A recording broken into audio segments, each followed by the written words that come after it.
it's like watching a clock tick. Each second it comes and it's gone. It never comes back. The only ones you have are the ones that are in front of you. And if you leave them go long enough, they get far enough ahead of you, you're going to get tired trying to catch up to it. Well, I was born in 1942, in what was then called the Gross Private Hospital in Wilmington, Delaware, which was just outside of Arden, Delaware, the north end of the state where I grew up. And Arden was an intentional community founded in 1900 under the single tax theories of Henry George, which was to tax land, not labor. So it was a 196-acre parcel. And the founding fathers, I think Donald Stevens, Joseph Fells, Fells Naphtha, a couple other dignitaries, put this community together, and they decided to have a self-contained, intentional community that would have pretty much self-sustaining qualities, like craftsman, gardening, theater, residences, agriculture, craft, all those things combined into a self-contained community. My dad came there in that community in 1916, invited by a neighbor in Philadelphia. So in 1917, he took out a 99-year lease on an ice house on the banks of the Namens Creek.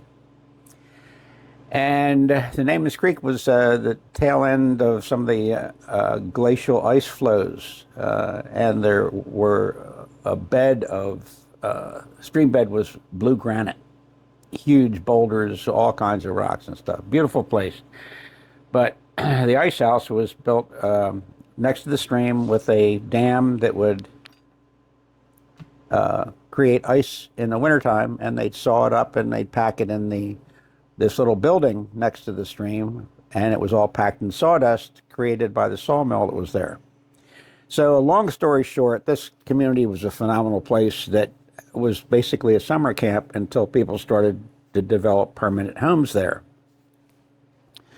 And over the years, they developed a variety of guilds. Well, first of all, you leased the land from the trust. And you had a parcel that was at least 5,600 square feet, was the smallest you could have for a domicile. So you had your plot of ground. You could build a castle or a tent, but you didn't own the land. So that's the way it worked for years. But the beauty of the community was it sort of became a large family. People got to know each other, and all these different artists and performers and skilled craftsmen and stuff, writers, came down there to spend time in the summer.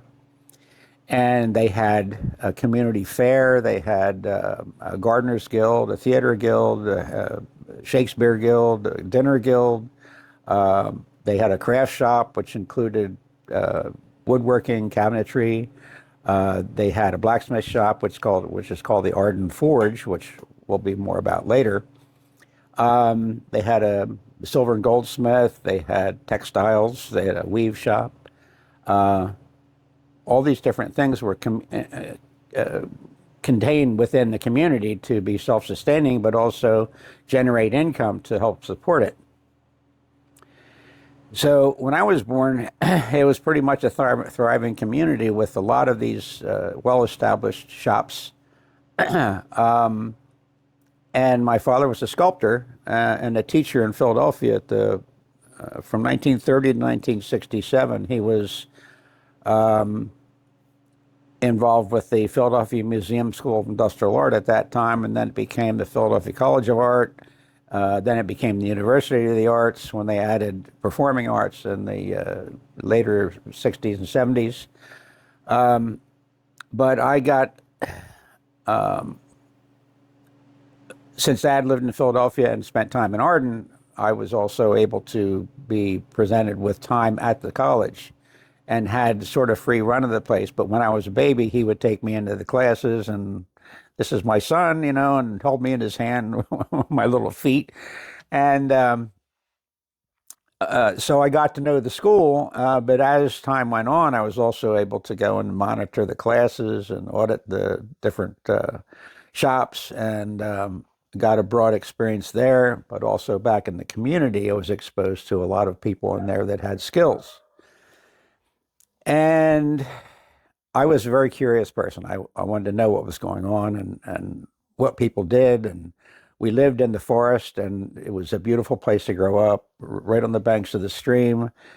The wildlife in the stream, out of the stream, was profound at that time. The water was clean enough for us to have a swimming hole in the stream for the community. So it was a phenomenal place to grow up. Unfortunately, it no longer can happen. Our environment encroached on the watershed areas above stream, and eventually they killed the stream by dumping water into it, wastewater. But the things I learned growing up in the community and with my dad as a teacher, and my mother was also an artist. She was a student of his in the college. And she was into illustration, but she was also into gardening. And she loved miniature and dwarf plants, and she did a lot of study in horticulture and was pretty brilliant in developing the miniature plants and which ones grew together and which ones liked each other, and just a profound science in itself. But my education, early on education, gave me a lot of exposure to people and the ability to enter their studios and be invited in and, show my interest in what they did. And they said, well, come on, let's try this. Let me show you how to do this. And so I learned a lot of hands-on experiences. I got a chance to watch things happen. I got a chance to include all my senses, not just looking and seeing a picture or seeing words and things like that. I actually was involved in the three-dimensional education. And that pretty much followed me through my life.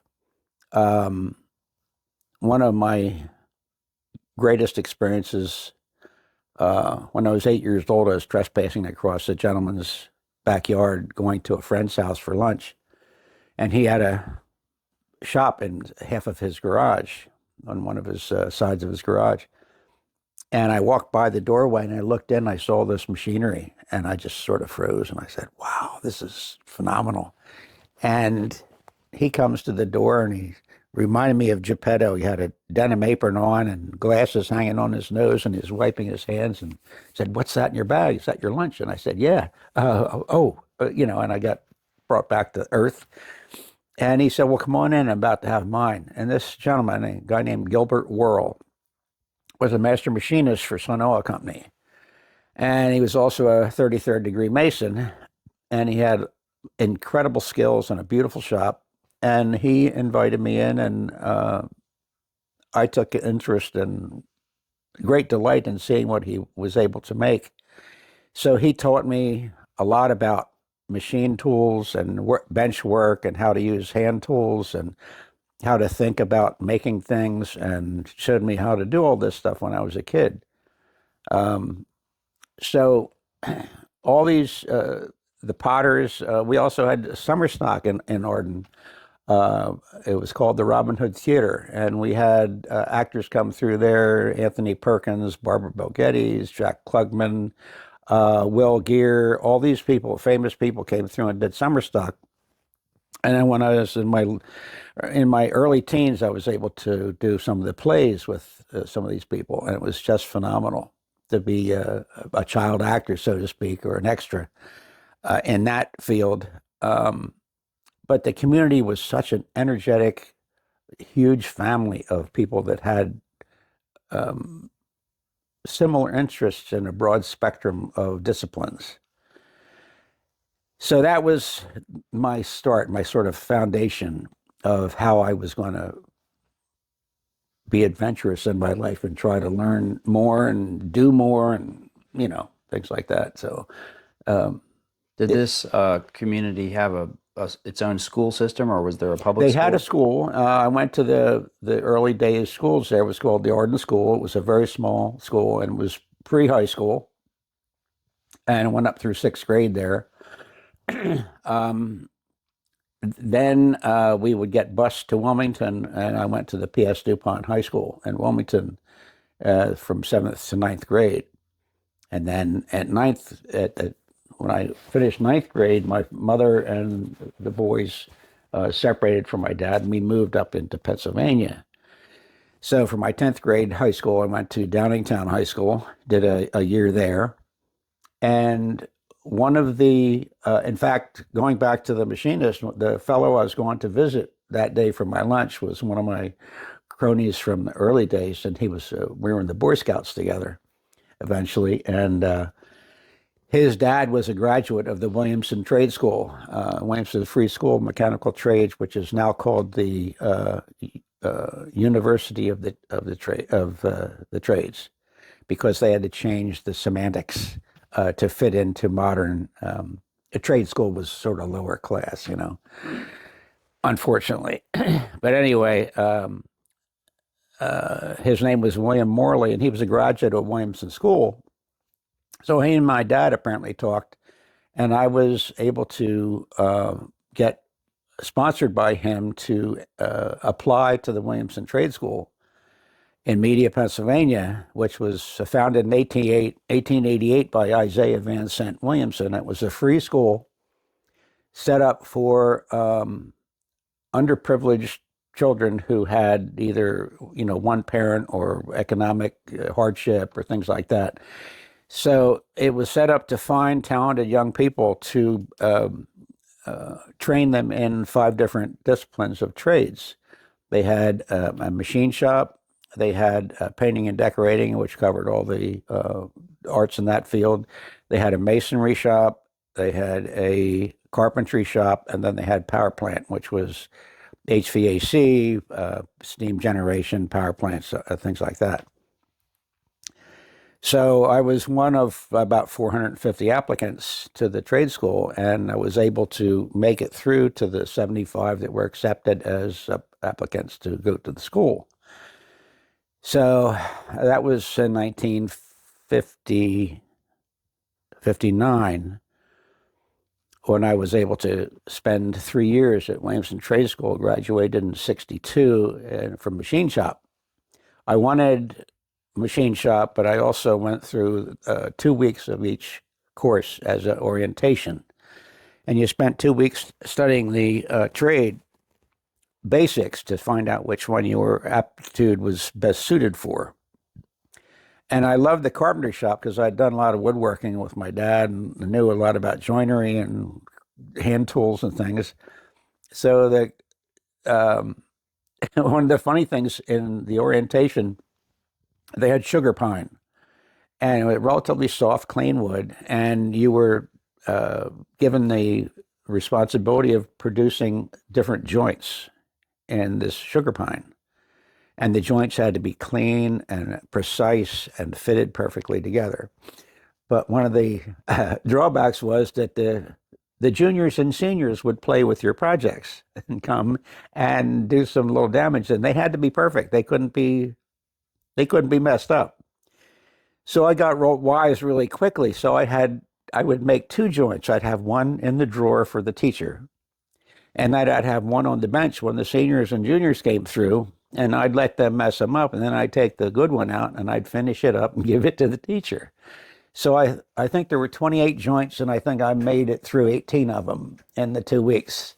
So the carpenter shop teacher, his name was Fred Heckler, and he was this wiry, spindly kind of guy, but he was very disciplined and almost military. But he's a delightful guy. And we got along good because I sort of spoke the language, and he saw what I was able to produce in those conditions. So he wanted me in wood shop. So, but I still got my wish to go into machine shop, which was my love to do. You had told me a story yesterday about your first experience in machine shop. Well, with my experience with Mr. Whirl, before I entered seventh grade in high school, my dad and he put together a small wooden chest, a small machinist chest. And it was an old chest, well seasoned and everything. And it had the basic tools for machinist. And I arrived at high school and machine shop with a tool chest. And the teacher said, "What's that?" I said, "It's my toolbox." And he said, "Really?" And I said, "Yeah." And I said, I can't wait to make things on the lathe and the milling machine and stuff like that. And he said, "Well, we don't do that until ninth grade." I said, "But I know how to do all that now." He said, "Really? Interesting. We'll talk about that." So we went through some of the introduction to the shop and showing where things were and stuff. And so I said, "Really, when can we start making stuff?" We said, "Well, that's really not till ninth grade. That's our policy." And they said, "You know how to run these machines?" And I said, "Yeah." I said, "Can I take a test?" And he said, "Sure, let me figure something out." So he brought me 3 8x11 pictures of a lathe, a milling machine, and a shaper, and had all these little lines coming out from all the different parts of the machine with numbers in a little circle, and on a corresponding sheet of paper, had all the numbers down, and it said name of part and function. He said, "Take these into the study room and fill them out for me." He said, "Okay." So I went in there and I started writing down what the name of the part was and what it did. And it was about 20 minutes getting everything tidied up. And I brought it out to him and he said, "You're done?" And I said, "Yeah." And I hand it to him and he looks at him and he's smiling. And then his smiling went like this and said, "Where did you learn this stuff?" So I sort of told him the story of my relationship with Mr. Whirl. And he said, "Oh my." He said, "Let me think about this. We'll figure something out." So what he would do is when we were going to teach something about the lathe or the milling machine, he would put me in front of the machine and I would be the guinea pig. I would be the in-between guy. And he said, "Okay, we're going to set up for putting a piece on centers and how to drill the center hole and how to turn it around, drill the center hole, and then put it between centers on a faceplate, put the dog on, and do some straight turning. And eventually move into more complex shouldering and the parting, and then going on to threads." So I would be the guy standing in front of the machine doing these things at his instruction, but I already knew how to do it. So it was quite an experience, and we became very good friends. And we trying to remember the shop teacher's name. Albin C. Gregg was his teacher, and he was a teacher at PS DuPont. But if it had anything to do with mechanical stuff or materials or making or taking apart and putting together, I was all over it. I was just all over it. What other interests did you have as an early child besides Mechanics? We built go-karts. We built gas-powered motor bicycles. We took Briggs and Stratton engines and fitted them into a bicycle frame and ran belts and chains and stuff. We made all kinds of mechanical devices to get around the streets, because Arden was a private community. It had its own monitoring system. It was not part of the county road system. So it was private, and we could pretty much do what we wanted in there as long as we didn't get stupid, which occasionally we would get stupid and learn stuff. But so we would build motorized vehicles in the early days, the trash day would be where we'd put all the heavy stuff out. And there would be lawnmowers and all kinds of stuff. We'd go around and pick up anything with an engine or mechanical wheels or parts and stuff. And there was about 4 or 5 of us to get together to build and make fun objects to play with. So it was part of our self-entertainment, but also a part of our learning process. But we also like to build tree houses. We like to dig underground forts, which was also quite an experience. We were known as the moles. So we would try to find places where we could sort of quietly build an underground cave or something to play in without drawing too much attention. But there were times when we would do that, and it eventually drew attention and discipline. But always being very adventurous, and growing up in the woods was also a great experience to get in touch with nature, learn how the stream worked, learn how the fishing and water life. We had crayfish up to 5 inches long when I was a kid. We had all kinds of invertebrate bugs and beetles and eels and snakes and turtles, frogs. It was profound. And at night, with a light on outside the house, the moths and flying insects and stuff that accumulated at night was phenomenal. And they're all gone because the habitat is destroyed. Did you learn any? Were there some hard lessons that you learned as a child? Well, we were taught. My grandparents on my mother's side were pretty strict, pretty formal. They lived in Pottstown. They were in the upper class community and stuff. So we went to visit them. We were held at a very close range, so to speak, and we were taught to respect our elders. We were taught to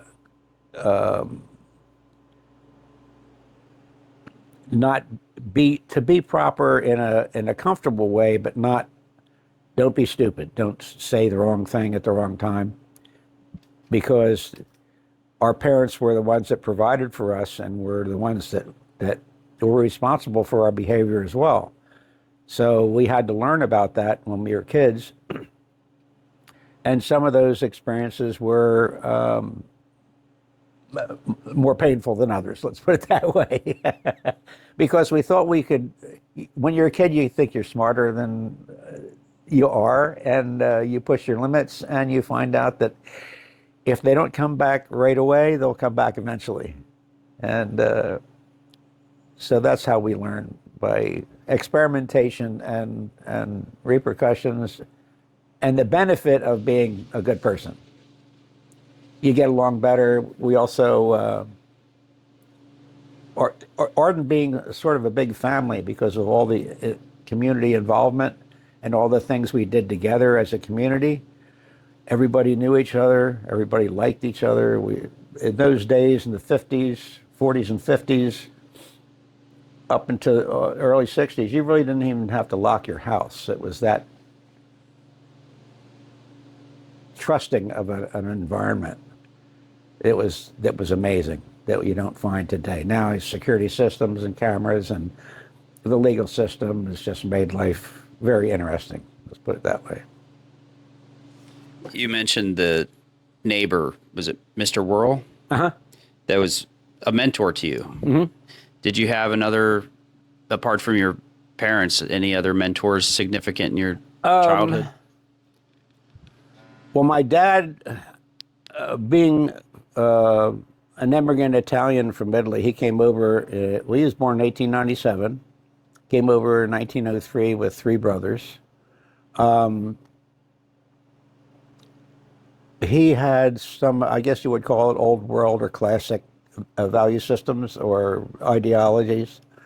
So me being the firstborn, I was his proud creation, So he really held me up that way, but he also provided me with a lot of teaching about all kinds of things, how to think about not only the environment, but how to think about creating, what materials you're going to use, what values the materials have,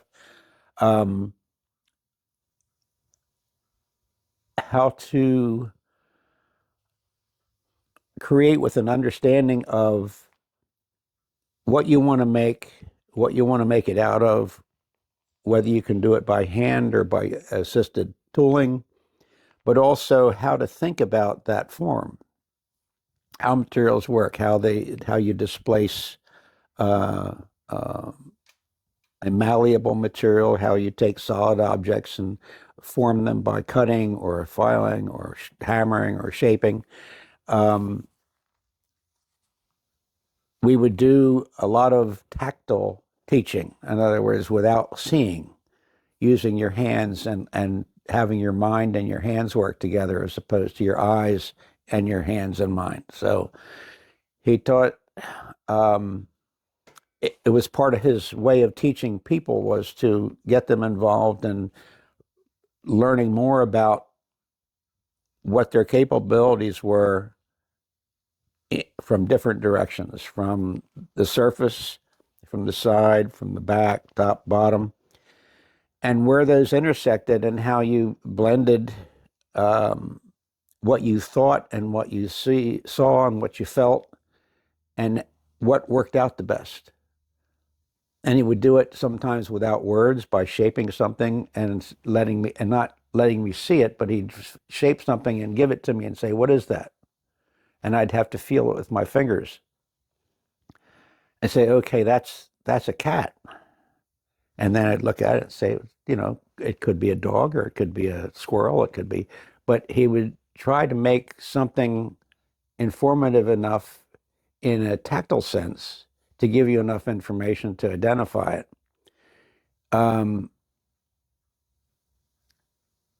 He would also test me by saying that I want you to make something. I'm not going to tell you what it is, but here's the ingredients I want you to think about. So I want it to be a living thing. I want it to be mobile, to have mobility. And give me a few little hints about what I wanted to make. And then I try to interpret what he said to me and fill in the blanks with what I knew and try to find out what I didn't know. So his way of teaching me, and it's also a lot of the ways he would teach his students, was to bring out or find out what they had inside them and not tell them, this is what I want you to do. This is what I want you to think, or this is what I'd like you to think about, and discover what you have going on to add to that pot, add to that mixture. So it would make you feel more involved in what was going on instead of being told what to do. It said, this is what I'd like you to think about. Help me get there. So when he found out what the student was looking for, he had a better way of giving them tools to carry that forward for them. Some teachers like them to repeat, this is what I want you to repeat. Do this, do that, do that. I want you to make something like I do, or my dad was insistent on not becoming who the teacher was. He wanted you to become what you were. So he had found ways to dig that out and inspire you to look at that and not look outside yourself and look inside and find out what you had and develop it. So I think that was a very important lesson for me, to depend on what I had and what I could gather to make what I saw, not what somebody else. You can repeat what somebody else does relatively easily, but it doesn't mean you'll understand what the process is or the reason for that creation is.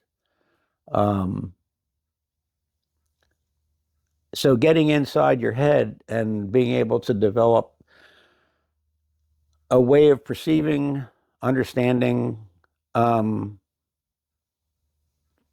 evaluating risk reward, how much are you willing to invest to make that? And then along the way, you're going to make mistakes. And those mistakes will teach you a lot too. You have to do that.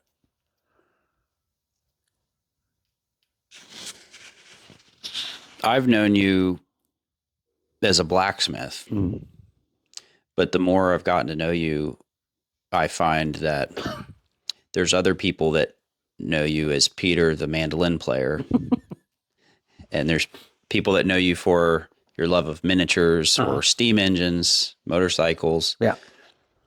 What's been the primary artistic focus of your career? It's an interesting question because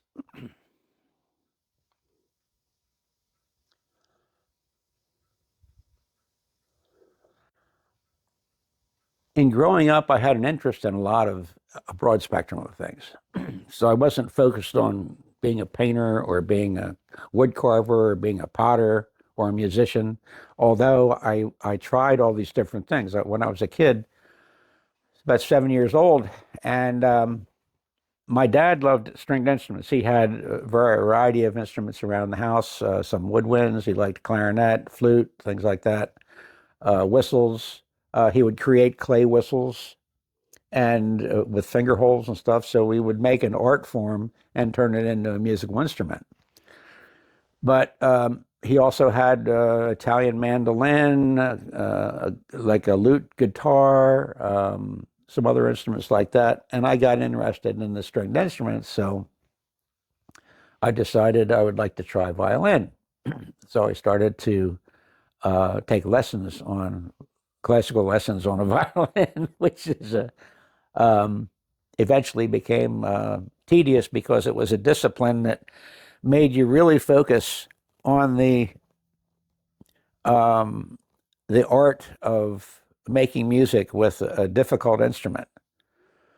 And the amount of time that you had to practice was profound. You'd stand in front of a music stand and learn the scales and learn voicing and learn different phrasing and the discipline of the bow, how to handle it, how to finger the strings, the different positions of playing.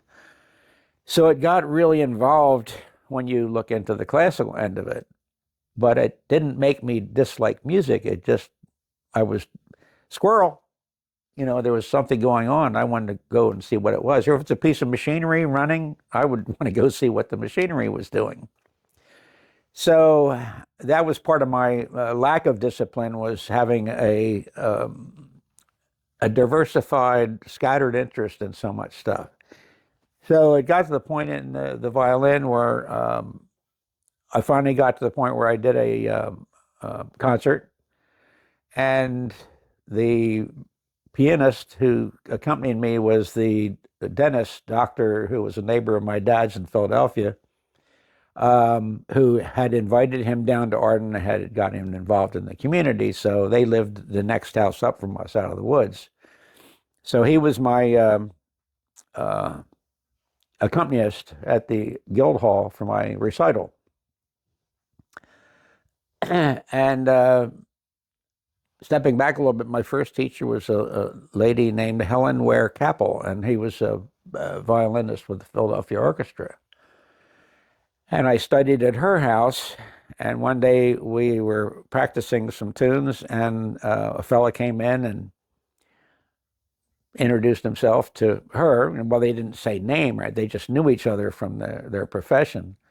So she said, "Would you like to play something with my student?" I said, "Okay." So we picked the piece I was working on, and we played a little bit, and he accompanied me on the other parts of it. And it was quite inspiring. And I had no idea who the man was.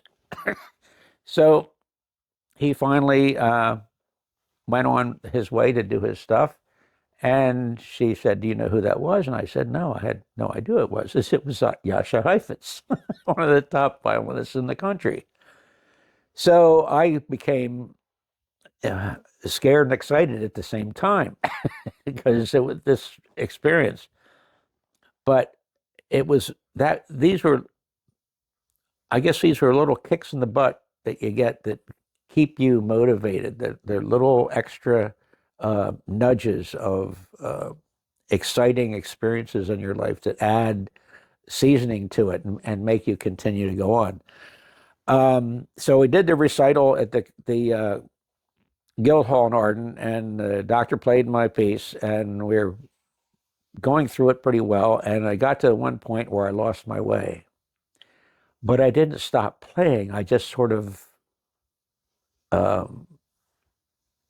fiddled around, if you will, to get through where I was till I found where I was on the music and got back in tune and played through. So I can't think of the word.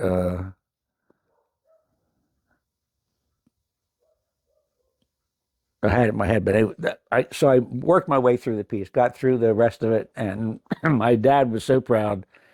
that I was able to get through the piece without, I got a nice round of applause, and my dad came over and so proud of me, and he handed me a $5 bill, which in those days was a lot of money.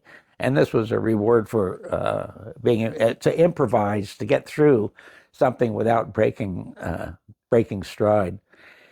But violins eventually went to the closet, and I became a fiddler.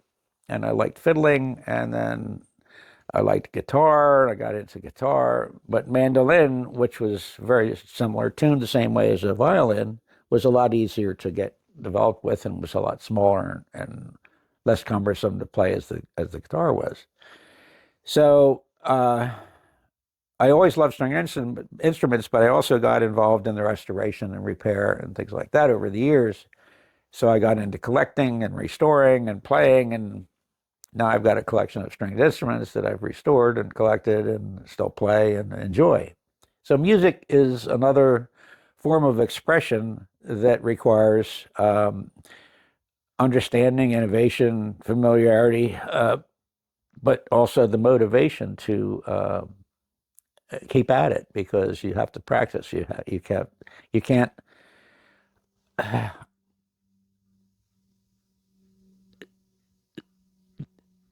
To be formal about it, you have to understand the theory of music. There's a lot you have to remember, and I never got into that. I was not a good student of the technical end of music, but I had a really good ear. So I learned by ear. So I could pick up tunes by ear. I got familiar with the instrument. I can pick up a tune much easier. I can do the harmony for a tune by ear, but I couldn't sit there. With a little effort, I could probably start to read music again, but it didn't matter. I just enjoyed what it felt like to play. And then getting together with friends and playing is another great form of expression, and learning as well, because you learn other styles and other attitudes, forms of expression with your instrument, knowing what notes not to play, is also the spacing between the notes is also another discipline that goes along with learning about music. So music is another good, healthy part of your life if you choose to take it on, because it's. So if I back up, the question that led down this was, do you have a primary focus or a primary artistic discipline that's shaped your identity as an artist? I mean, I think of you as a blacksmith, but you have so many other things. Well, there's so many things that I would call are interactive or relative. I was a goldsmith in the 60s in Philadelphia. I did that for a long time because it was also a way of learning other casting processes, fabrication processes, soldering, brazing, welding, metal forming, sheet metal forming. There were so many different piercing, saw work, file work, decorative work. There were so many different disciplines in silver and goldsmithing that also relate to blacksmithing or metalworking of other disciplines.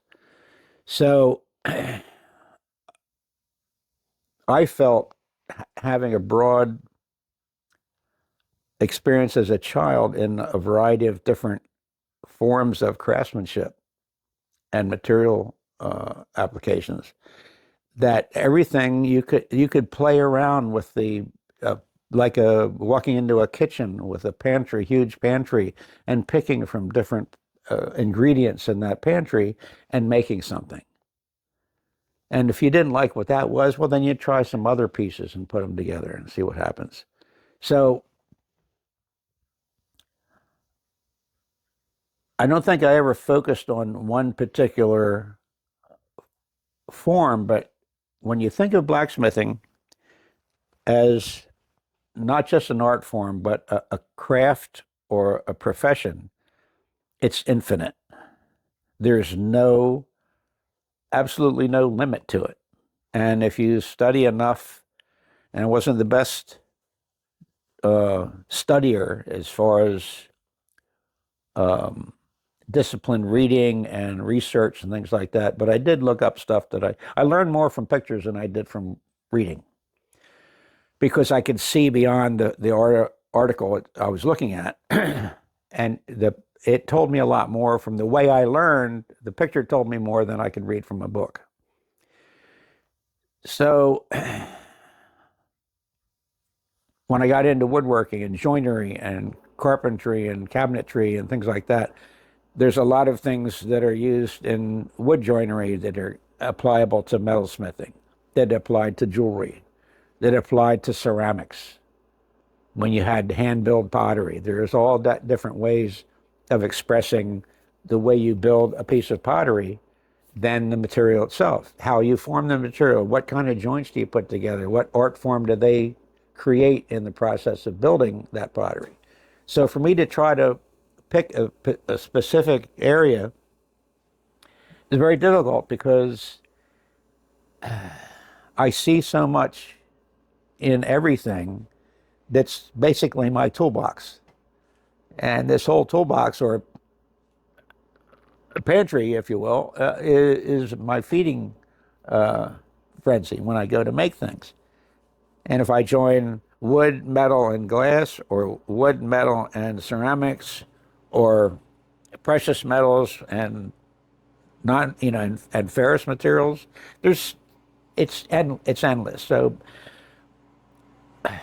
the way I got into blacksmithing, let me give that one. Before I went to trade school, I was 15 years old, and my mother, myself, and two buddies went to the Kutztown Fair in Pennsylvania. And there was a guy there doing blacksmithing, and his name was Art Smithy, which was his stage name. So Art Smithy was making a sticking Tommy, which is a little miner's light. And I saw him hammering on this piece of quarter-inch material and bringing it out of the fire, and he's doing this. And having worked with clay and doing a lot of structural work with clay, he was basically having hot clay to work with, but he was using a hammer, because my dad would use sticks, pieces of bark, branches, and other pieces of natural wood that had texture or different surface contours, things like that, to help shape the clay into an art form. So I understand how bodies of material were manipulated. So when I saw him hammering on this piece of hot metal, and I'm just frozen. I'm there. He said, "Well, we're going to move on. You want to come?" I said, "No, I'm going to watch." So I just watched him make a sticking Tommy. So he finished it up, and he said, everybody gives him a round of applause and says, "Who wants to try this?" And he said, "Well, come on up here, young fella." So I went up there, and he gives me a piece of rod, and I put it in the fire, and you crank the blower, and I got it hot, and I brought it out on the anvil, and I started doing what he did. I saw the result of his effort with the hammer, and how, because I had already done stonework and already done carpentry and stuff like that. So I had pretty good hand skills. So I followed what he did, and I made a fairly decent sticking Tommy. And he said, "Where did you learn this?" And I said, "I just watched you make it." So he said, "You want a job?" And I said, "No, I just had fun making it." And I have no idea where it is now. It's long gone. That's years and years ago. But that experience inspired me to put that seed that was planted away. And going back to Arden, they had a blacksmith shop from 1916 to 1934. And it was called the Arden Forge. And they made all kinds of Shakespearean period style ironwork hardware, lighting fixtures, furniture, gates, railings, all kinds of stuff for the home. A lot of chisel cutout work, a lot of textured ironwork, all types of hardware. And when the shop closed down, they stored a lot of the stuff away. And at that time, this was 68, 1968, 69. The founder, one of the founders was still alive, Donald Stevens, and his family still lived there. But they had tucked away all this Arden forge material. They had the catalogs, they had samples of the work, they had storyboards with different stuff on it. They had some of the tools and everything still left from the shop, but it's all packed away in the old craft shop. So when they had passed this was 69, and they asked me if I was interested in the old blacksmith shop stuff, because I had, when I worked for the, going back to my 15-year-old thing, when I worked at that time, after I'd seen the blacksmith, I worked with a guy outside of Westchester in near Romansville who had a lawnmower shop, and he had an anvil that sat on the floor in his shop. So I would look at that every once in a while. So on my 16th birthday, I got an anvil for my birthday. So then I got a rivet forge, and I set up a little forge in Arden down at the house, and played around with that in the summertime before I went to trade school. So it became a little bit of a hobby. When I got out of trade school, I worked in a variety of different businesses in Philadelphia. I was a goldsmith. I did cabinet making. I worked for a place called the Shelf Shop. We did all solid walnut built-in furniture and drawer systems and things like that. Played music in town at the Middle East restaurant. I learned the oud, which is like a lute. I learned the dumbek, which is the hand drum. I played bouzouki in the band. Restored instruments. I worked for a music shop in there, restoring violins and all kinds of stuff. So I was scattered around doing all kinds of stuff through the 60s. When it came time for me to sort of settle down into something, I got the opportunity to buy the remains of the old Arden Forge. And then I had to figure out, where am I going to set this up? So through my friends and associates, one of the fellows was also a motorhead back in those days, cars and motorcycles. A fellow was the maitre d' of the Chadds Ford Inn in Route 100 and Route 1 outside of Westchester. And the Chadds Ford Inn was a well-known, well-frequented restaurant 6 days a week. It was the center of Wyeth Country. It was right near the Brandywine, which was eventually the Brandywine River Museum. It was near Andrew Wyeth's home and stuff. So this center hub of activity and this very famous restaurant, Chadds Ford Inn, was a phenomenal place to be able to set up a business.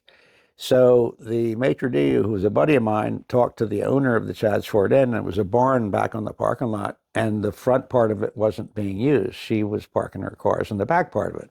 So I was able to rent the bottom part of this barn that bordered the parking lot of the Chadds Ford Inn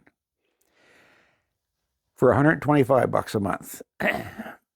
6 days a week, the parking lot filled up with cars.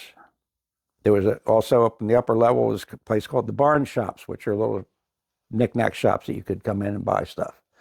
There was a gallery there for the local artists, profound amount of Wyeth work, but there was also Frolic Weymouth and other famous artists from the area. So needless to say, this was a gift from the gods to be able to open the door to the parking lot and have a shop right there. And I advertised the opening of the business in January of 1970. So I was able to put the shop together in that little barn, put a floor in, put a power hammer in, build a forge, put a chimney, workbenches and stuff. I displayed all the Arden Forge ironwork in there, and then I started to make stuff and repair stuff and get involved in reproducing hardware. So, and then repairing, because I love repairing stuff, restoring old stuff. Reproducing primitive, early American, colonial, all different types of hardware. So that was the place where I started my business. How old were you at that time? Okay, 70. So I was born in 42, 28. I was trying to put the pieces together of how you've got all these interests. You can't be put in a box. You're a maker of all disciplines, yeah. all disciplines. Yeah. So what prompted you to start a full-time blacksmithing business? Was it the opportunity to purchase the Arden Forge? Was that that was catalyst? That was the catalyst. Okay. Because this was an established sleeping giant, so to speak. It was a piece of history, for one thing, from the community, but it also had a lot of artistic metal work that was already made. So the history of it was a palette that you could lay out all the material, the brushes, the paints, and everything else were all there. So again, going back to the expansive nature of metalsmithing, it wasn't just blacksmithing. I did tinsmithing, I did coppersmithing, I did lantern, lamp work and lighting fixtures and all kinds of stuff. But I would also restore antique metalwork, or reproduce it for people like that. Locks and locksmithing, hardware, candle lighting, electrified lighting. You bring in all these different facets of the process, and you can make just about anything. So it didn't restrict me that way. So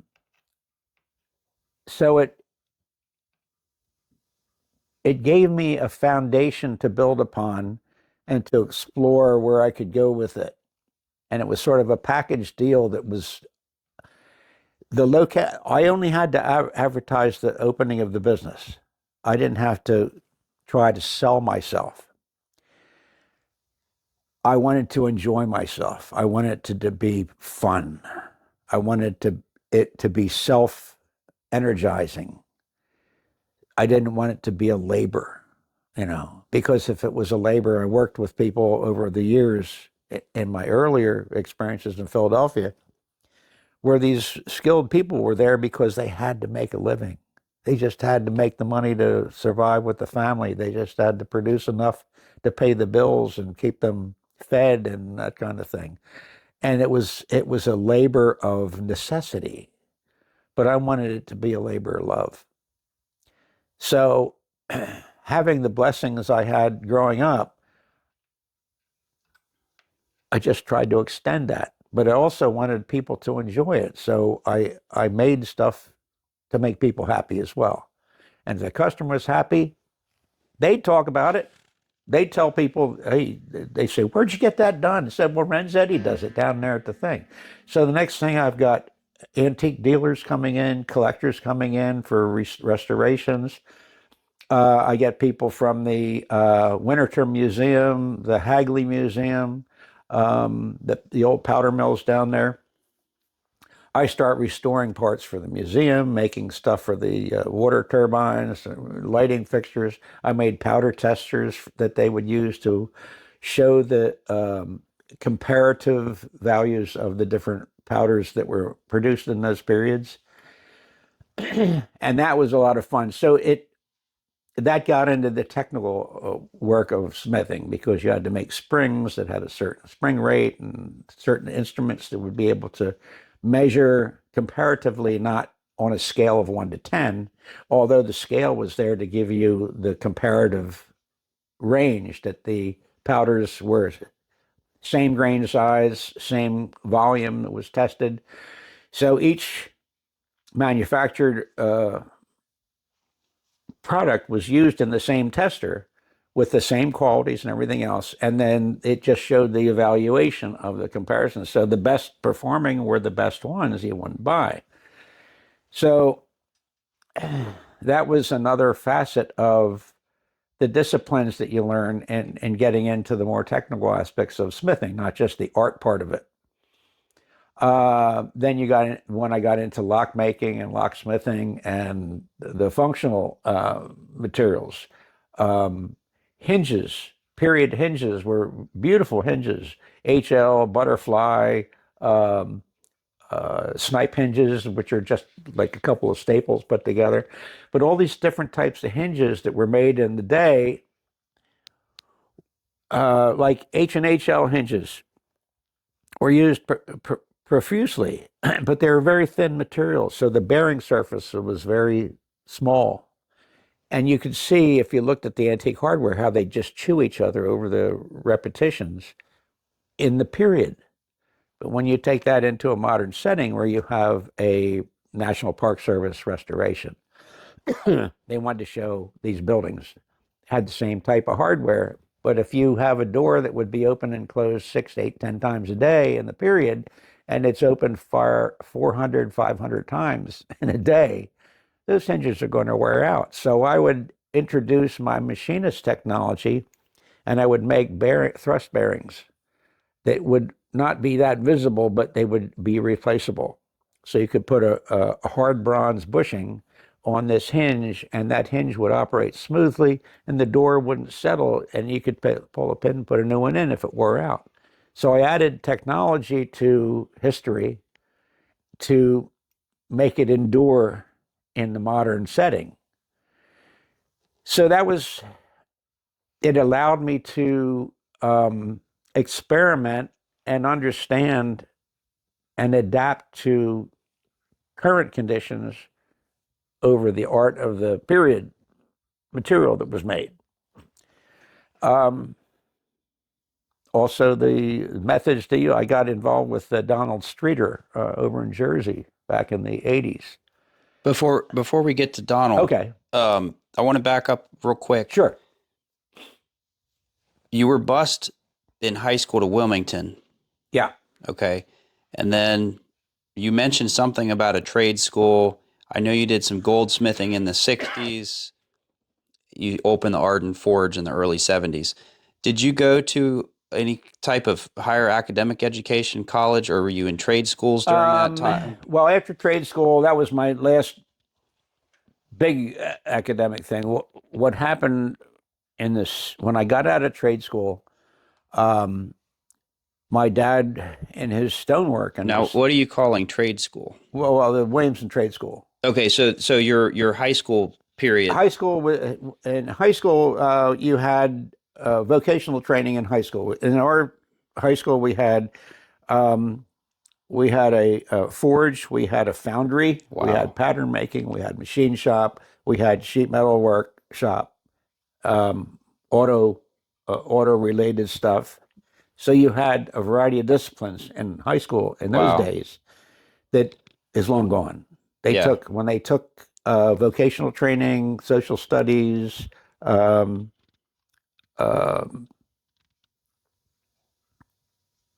economics, all the basic building blocks of society, they took those out of high school and started going off into technology. So when they took vocational training away, the shops that I grew up in disappeared. They sold the machinery out and they changed over to more technical stuff. So I think it was one of the ways we cut our throats and took away the skill sets that we inherited through immigration and necessity in the periods of time. So it was like service industry. Without trades, you lose your service industry. So I'll have to get recycled into where we were going. So your trade school, what you're calling trade school, was your high school years up to age 18? Right. So after ninth grade, when I left there and did the 1 year at Downingtown High School, they had the same shops there. They had a foundry and all. So I won the Industrial Arts Award for 10th grade there, which I still have. It's hanging up in here in the closet. So that was sort of the end of my formal education. When I moved to Philadelphia after trade school, I worked with the forging shop, C. Mazzola and Sons, who had the number 2 and 3 nasal hammers. They had big forges. They did a lot of production work for industry. But the father, Carmen Mazzola, was a master smith and toolmaker. So he would do all the hand chisels and hammers and stuff for my dad for doing the stonework, for doing all the masonry work we did in Arden, splitting rocks and making walls and all that kind of stuff. So I got a chance to work with them after I got out of trade school. And then Carmen said, look, you're wasting your time here. You've got too much talent to sit around here making forge stuff. Because I did, production, forging, and all that kind of stuff. So one of Dad's students was a president of Star Dental Manufacturing Company up in outside of Center City. And I got a chance to go to see about working for Star Dental. And the guy's name was Nate Leib, and I got a chance to work for them, so I worked in their tool development department. They're for making dies for forging the dental instruments, but they also had a handpiece there, turbine handpieces they were working on, and so I got a chance to work with producing prototypes for a straight air turbine handpiece they were going to use for the space industry for doing delicate work. And I worked there for a while. And that was 63, 64. But I also had ties in town when I was still working for the goldsmith. I'd work there at night with him and do a lot of work in the name, it was at Wesley Emmons. And it was at 258 South 16th. And it was a well-known jewelry shop in Philadelphia. So we had a lot of good customers. So the trade part was when I worked for the dental company, they sent me to University of Pennsylvania no, it was Drexel, Drexel Institute for mechanical engineering. And I took night classes at Drexel for mechanical engineering. That was a lot of work, carrying credits at night, because I worked during the day and went to school at night. That didn't interest me that much. I didn't want to wear a tie in my profession. I didn't want to become a blue-collar worker, if you will. So we ran into some problems when I was working at the company, because they were working on this handpiece, and I thought to myself, well, I took their standard miniature and standard handpieces that they already made, cut them apart, positioned the parts. They had little 250, 300,000 RPM air turbine at the end for doing your teeth. So I made these straight turbine handpiece prototypes, and I used them for cutting the dies in the steel for forging instruments, and they worked really well. So I handed them in to the boss, and I said, why don't you try these out and see how they are? So they took them into their department, and they started messing around with them, and I'd every couple of weeks said, how are they doing? I said, oh, we're playing with them. We're seeing what's going on. Then I finally realized that they were getting ready to produce a run of these two styles of hand pieces. And I said, well, what's going on? He said, well, I think we worked the bugs out and stuff like that, and I think we're going to go into production. Oh, really? So I asked for a raise, and they gave me a 5-cent an hour raise or something like that, which was ridiculous. I said, I think I'm done. I'm out of here. This is ridiculous. So I said to Nat, it was really a pleasure working here, but I think I've spent my penny, and I'm going to move on, because I still had ties with still playing music, in Philadelphia, still doing the jewelry work. doing some freelance work, going to the College of Art and hanging out there. I actually set up a welding class for doing different types of gas welding and stick welding and metal forging, stuff like that at night. So that was a lot of fun. So between trade school and me starting a business, I had a lot of fill-in, and I can go into another list. I even got into the point where I was my first wife had a girlfriend whose boyfriend was involved in what they called plane mates. And plane mates were these sort of huge bus-like transport units that were on a scissors system. And they would go out to a plane and they raise up to the plane, the people would get on, and they'd bring them over to the terminal. This is before they had the gooseneck runways and stuff where you get out, and it was to solve the problem of people getting off a plane on the tarmac and having to walk to the thing.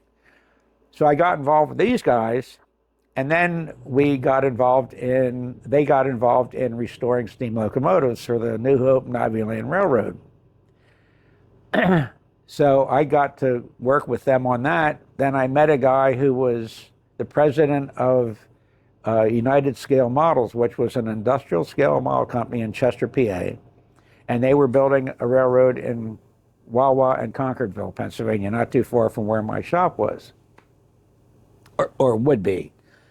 And a guy named Larry Myers, and he was president there. So one day I went to his model shop to pick up the side rods for a switching engine that we were restoring, a saddle tank switching engine, and which was called an 040. It had 4 wheels, drive wheels, and then saddle tanks, and it was an oil-fired boiler. So I went in there to pick up the side rods, and I walked in and down the ramp, and I saw all these huge industrial models of a refinery with all the piping and everything else, and all done in scale, and all these different tables set up.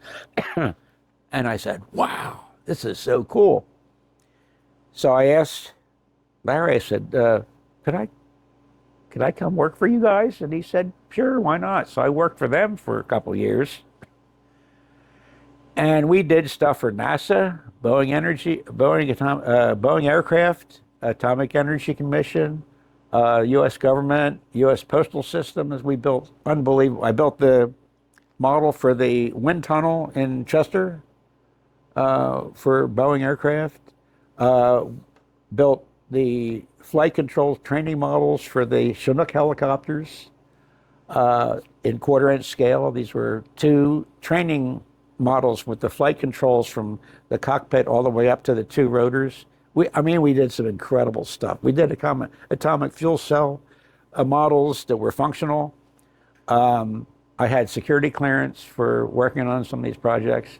So I had, it sounds ridiculous, but I had so many opportunities to learn and to express myself with skills that it was so motivating and so, and I didn't think a lot about it. It wasn't like I was trying to accomplish something, but I was so engrossed in the process that it fed me, So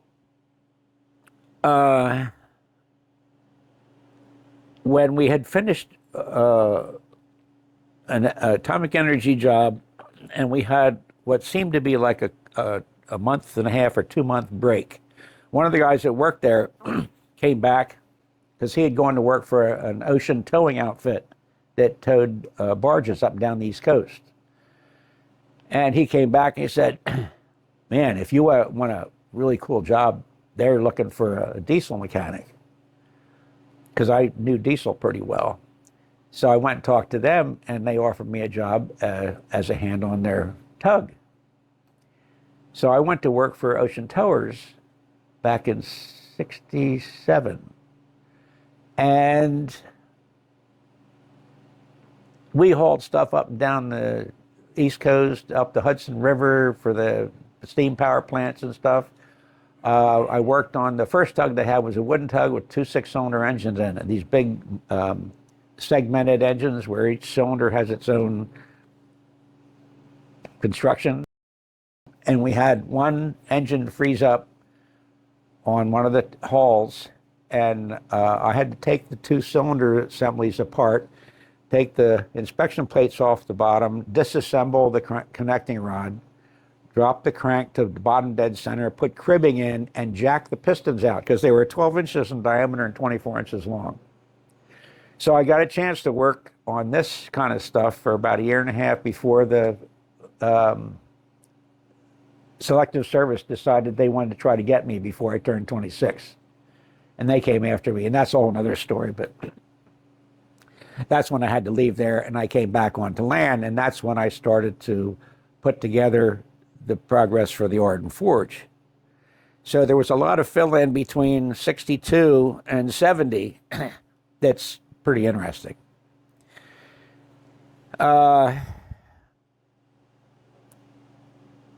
So the end of my formal education was Drexel, and then I went to for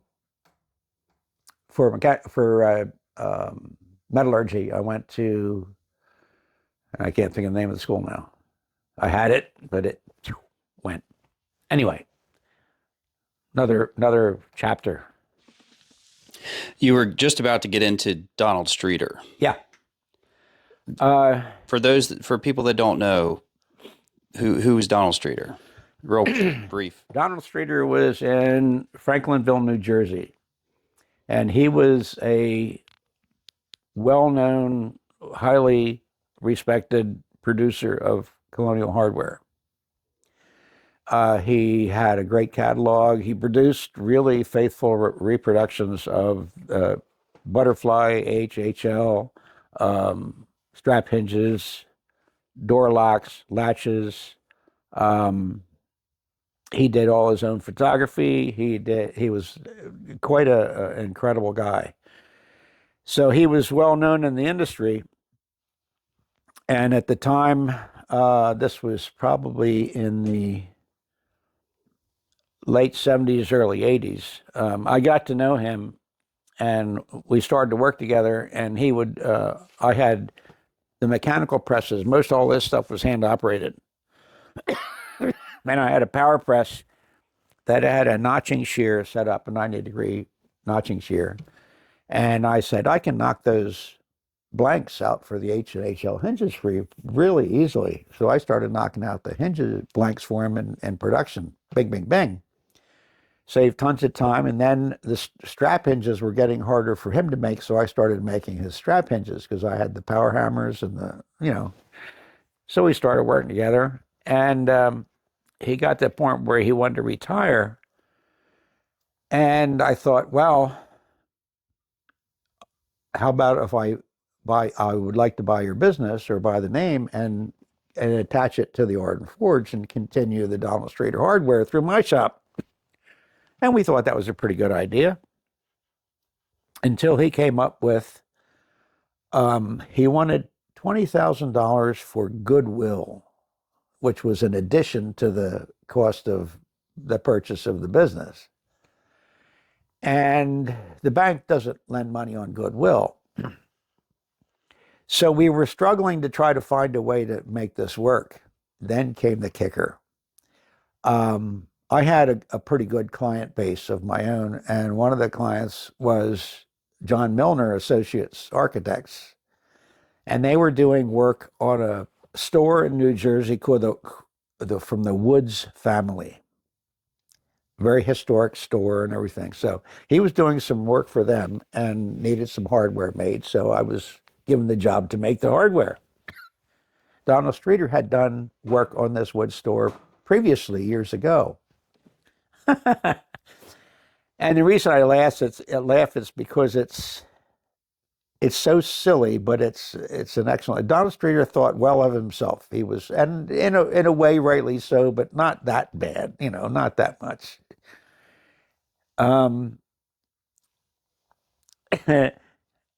He accused me of stealing his clients because I was working through Milner on the wood store who he had done years ago. And for some bizarre reason in his mind, I was undermining his business, which he was getting out of. He was going to retire and move to Florida.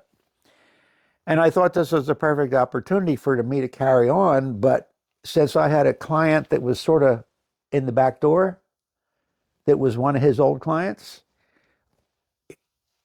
the shit came out, and I was no longer available to be able to buy his business. And I already tried to raise money and stuff, and I should have never done it. But it was an experience that was telling of how an ego can get in the way of practicality or common sense. And it just floored me, because he said my work was good enough to put his name on, which was a compliment, but it was also a paradox. It didn't make sense. I'm trying to carry him on, and yet he doesn't trust me because of what happened. I said, okay, so I just continued on my own way and did fine, but it was just very silly to have that kind of thing happen.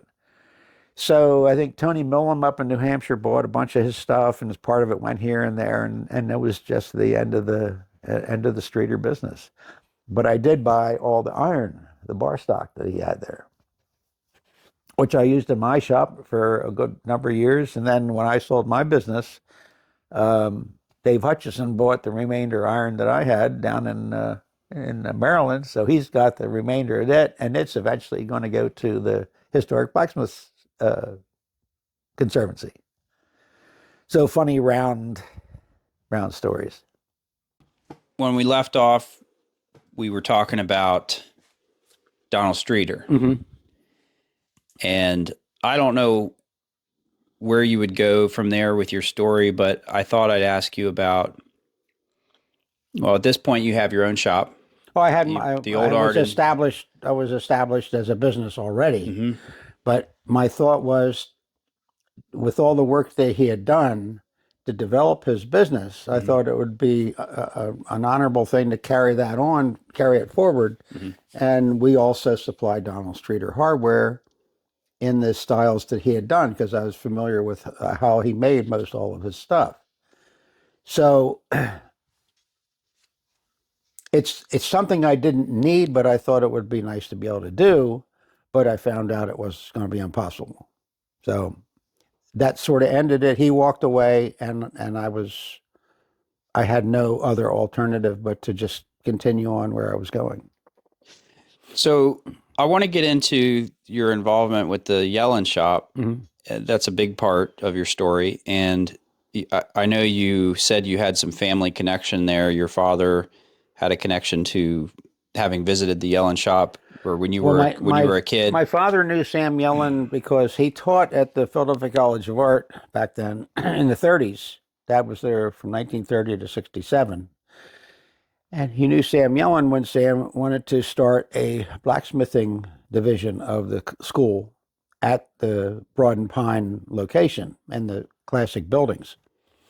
And although it never materialized because Sam died in 1940, but my father knew Sam in that relationship with the college. And the door knocker you saw in the house is pictured in Jack Andrews' book on Yellen. There's a picture of a room that's sort of narrow, and on the wall it has a bunch of stuff hanging. And then the guys are looking over drawings on the right side. Well, that door knocker is hanging on the wall behind those guys. And I looked at that and I said, son of a gun, that looks familiar. So that's how I entered. Then when I took it off the door, I saw the Samuel Yellen mark on it. And so it became a keepsake. So that's when Sam knew that. Now, over the years, after Sam passed away, and Marion and Harvey Yellen took over, and then Harvey was an architect and went into the service. I think when he came out of the service, that's when he got re-involved with the business with Marion, and they ran the business And I think at that time they still had the other shop up in Philly, which they closed down because I think the war and other things became a dramatic effect on it. So they had to reduce the footprint, and they all came back to the original shop. And Marion being Harvey's Harvey's wife. Marion and Harvey were Claire's parents. So Harvey is the son of Sam. Yes. And Marion was his wife. Right. Harvey's Yep. wife. Okay. Yep. So so I got to know Harvey with my relationship with the forge and the community and things like that, and I was able to later on get involved in some of the projects that were done. When we did the Memorial Gate after Harvey passed away, they did the Memorial Gate project at the shop. I was involved with that, along with Tom Latney and some other people. And there were other different events that took place there, but that's how I got to know the shop more intimately. And then a guy named, I think it's Paul Ryan, worked for Yellen. And I saw him at a Abana event, and he told me, this was in '92, he told me the Yellen shop was closing its doors. And I said, you got to be kidding. And he said, no, she had a client from hell and a worker from hell or something like that. And the cracked neighborhood around it, they were shooting holes in the doors of the shop.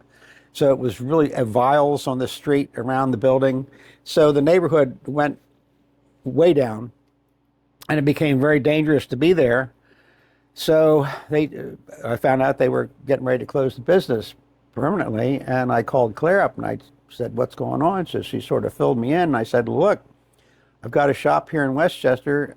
I'm looking for some different things to happen, and I'd love to open the shop to you and your personnel. If you want to move down here, it's pretty well equipped, and I think we have enough space to do a lot of different things. So we developed what was called a creative partnership. And that's how we started to work together to continue the Yellen work. So the first project we did in my shop was, now when she closed the business, I think she had 12 or 13 employees. There were only two people that came with her. One was Ty Bergstrom, and the other one was Chris Tierney. And they were the two employees that stayed with her, so they came to my shop. Claire came down. So we combined the Arden Forge and the collaboration with the Samuel Yellen Metalworkers to continue on Sam's work. And the first job was a set of hardware and lighting and other things for the Coke Estate in Butler, PA. And I had never worked in Monel, but I said, well, let's give it a shot. So the hardware and lighting and fixtures and all the stuff we made in Monel was just so much fun. And it came off beautifully. So the architects were very pleased to see that the level of quality had not gone down. In fact, it had either stayed where it was or gone up. Excuse me.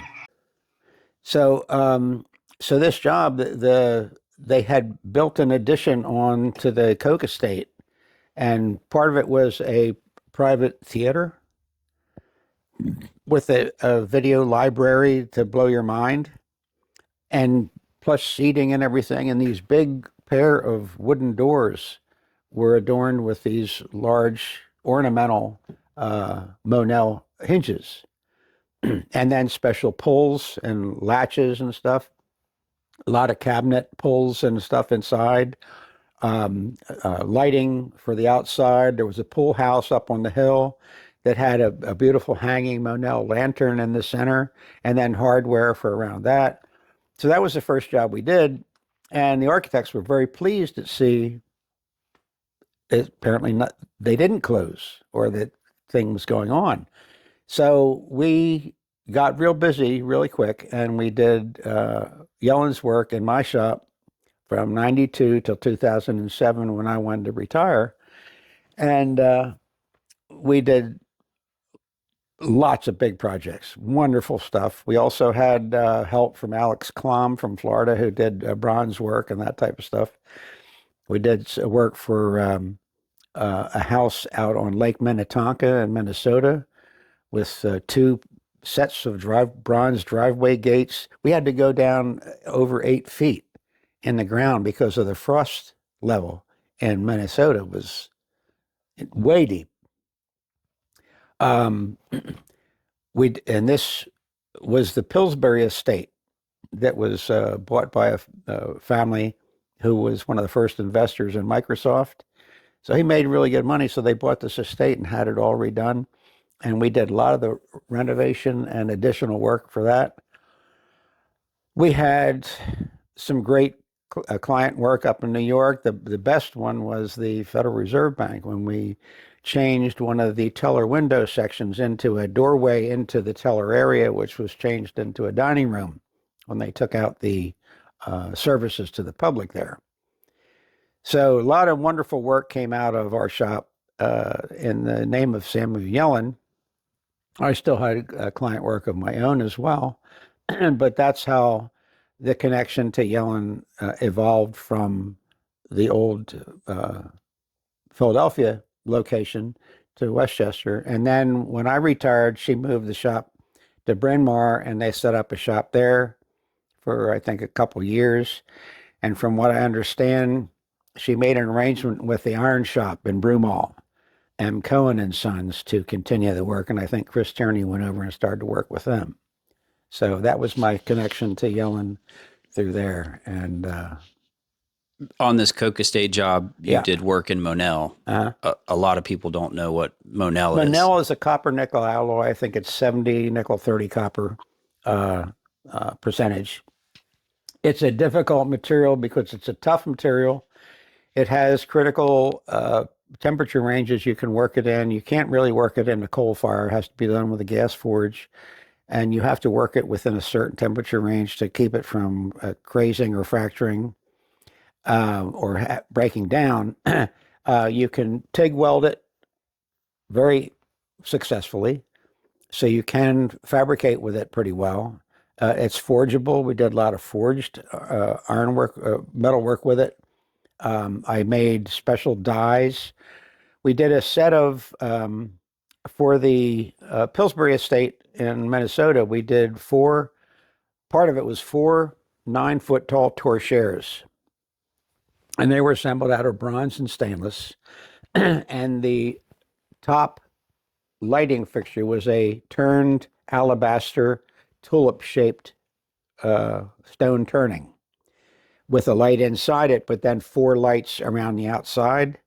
And then the column was 4 3/4-inch tubes of bronze, and they were all clustered together. And then where the tubes met, that little piece, I developed a jig and fixture to saw stainless tubing into quadrants, into little segments with the angled cuts. And we pushed the tubing through the cutting head with the saw turning and was able to shear these pieces into the proper thing. And then it all got silver brazed together.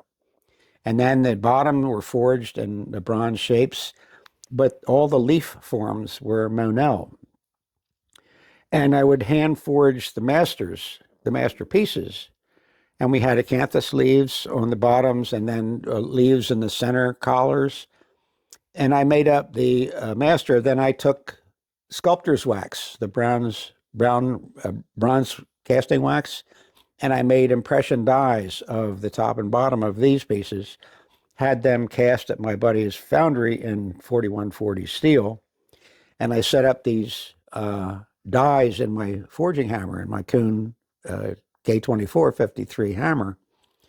And I was able to plasma cut the profile leaf forms and then heat them up and forge them into the shapes instead of having to raise each leaf.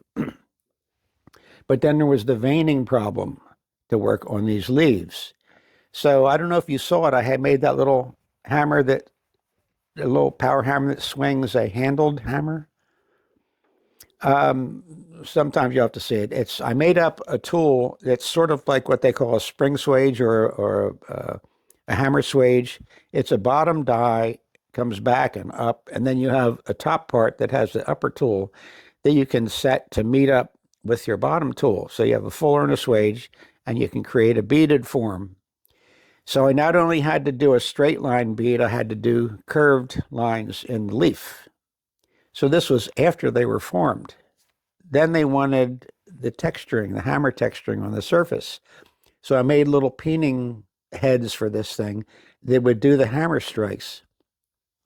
And I could hit this thing by hand. And I said, wait a minute, it's going to take forever to do it by hand. So I made this little striking hammer that would take a handled hammer, hold the handle, and strike the piece, fully adjustable with stroke and all that kind of stuff. So it was like a sewing machine. I had a foot control, and I could go through and I could take each leaf and go there, and I could do all the hammer peening between the veins and the edges of the leaf after they were formed.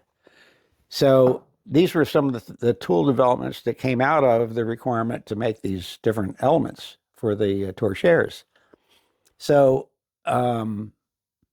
it's another facet of tying in machine technology, hand forged work, raising techniques, and tooling design. So these all become challenges when you develop your best way of approaching a job to make it economically feasible and profitable at the same time. But Monel is a great material to work with, and it gets a great patina over time, like a greenish tint to its outside. I wanted to ask you about the early days of this blacksmithing renaissance in the U.S. in the 70s, and a lot of people attribute the forming of Abana. From your perspective, I mean, you were there. You're one of the. Are you a founding member of Abana? I'm one of the founders, and there's, I think, 4 of us that still are alive. There's Dimitri Jerkaris, who I think was the spark plug of the whole thing. He's the one that thought about the idea. We were gathered one evening after the day of fun. I think it was a Friday night, all having a beer and eating stuff, and we talked about how much fun we were having working together, and that's how Abana sort of got its nucleus and got its start. So there's Dimitri, a guy named Mike Regal, Daryl Meyer, and myself, I think, are the 4 remaining living original members of the founding fathers. What was the catalyst for not just Abana, but a lot of the blacksmiths I know today had their roots or got started in the early 70s? I think a couple things. There were 28 of us that started it, that got together in Lumpkin, Georgia. And we had so much fun. And these guys were from all over the place. And I think that rekindled all of us in a way to become more outgoing about it and say, well, this is too much fun. There's more people should be involved in this. So that's, I think, was one of the ways of getting it started. The other was that when we went back and started becoming more public or more social in projecting what we were doing, the exposure of the start of a ban also gave architects and builders and other people that could use our services the awareness that this was existing. Alex Beeler was also early on involved, and he wrote The Art of Blacksmithing. So that was another aspect that added to it. So I don't think, I wasn't that involved in the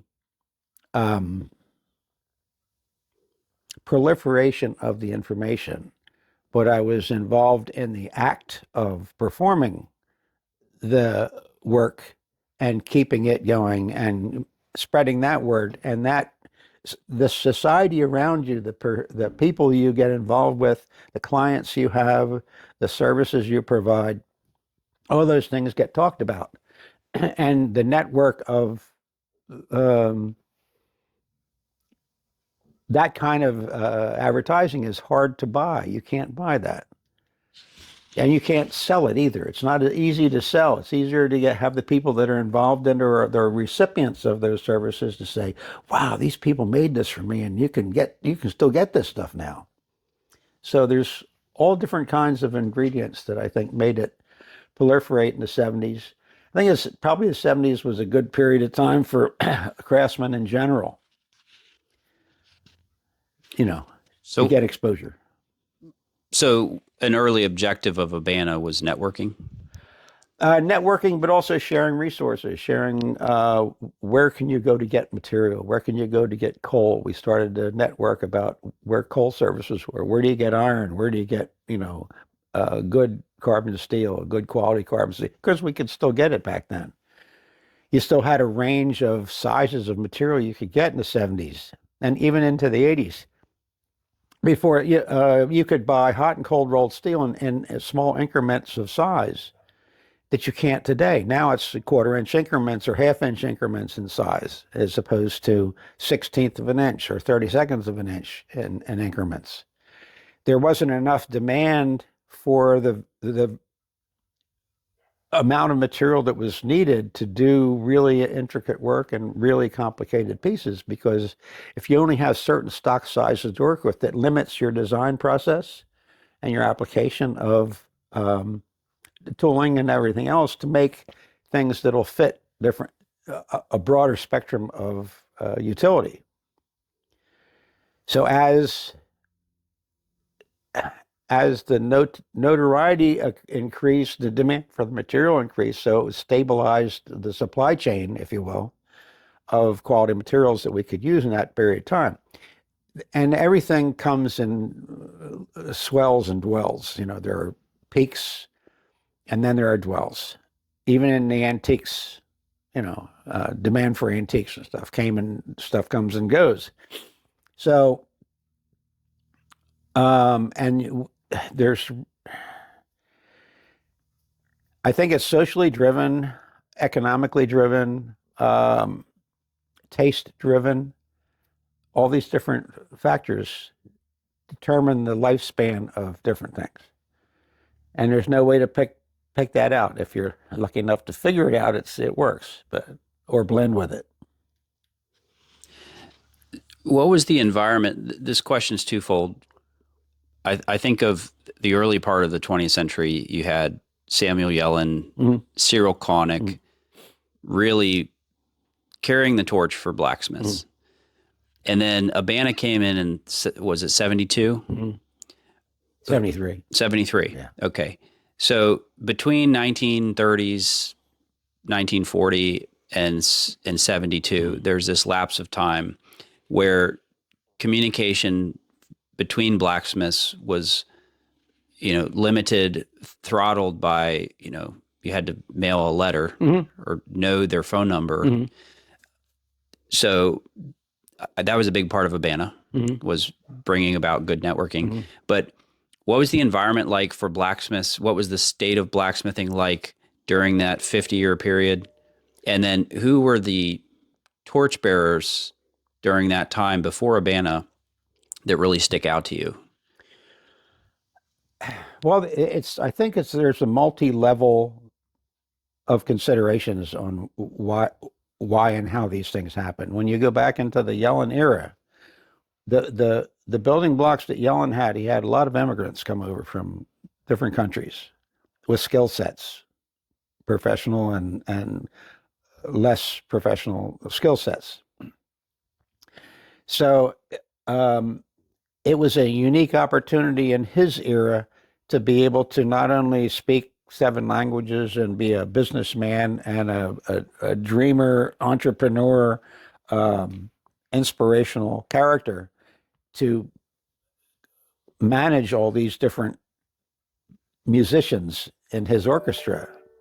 So with that era came the supply chain that you had of craftsman materials. He was very selective about the material he used. He wanted it to be the best quality material, so he was very controlling about that, and rightfully so, because if you got tons and tons of material that won't work for you, it's inhibiting. But you also have the economic considerations, the social standing situations, the economic background that supplies the clients, the design people, the architects. All these different things are in flux. They all change with time. So there's no way to say what was the inspiration or what was that, because there's a multi-layered checklist you have to go through to determine what ingredient had the most effect in the important areas. Economy is one, because if people don't have money, they're not going to spend good money for really wonderful work because there's no demand. When tastes change, when the automobile designs and the housing designs and the clothing designs and all the social standards that people live by change, then the desire for these different things have a different complexion. So there's so much to consider when you try to determine what those factors are. So when you go through the war period in the 40s, when everything changes, the world changes, the economies change, the supply changes came, industry changes. People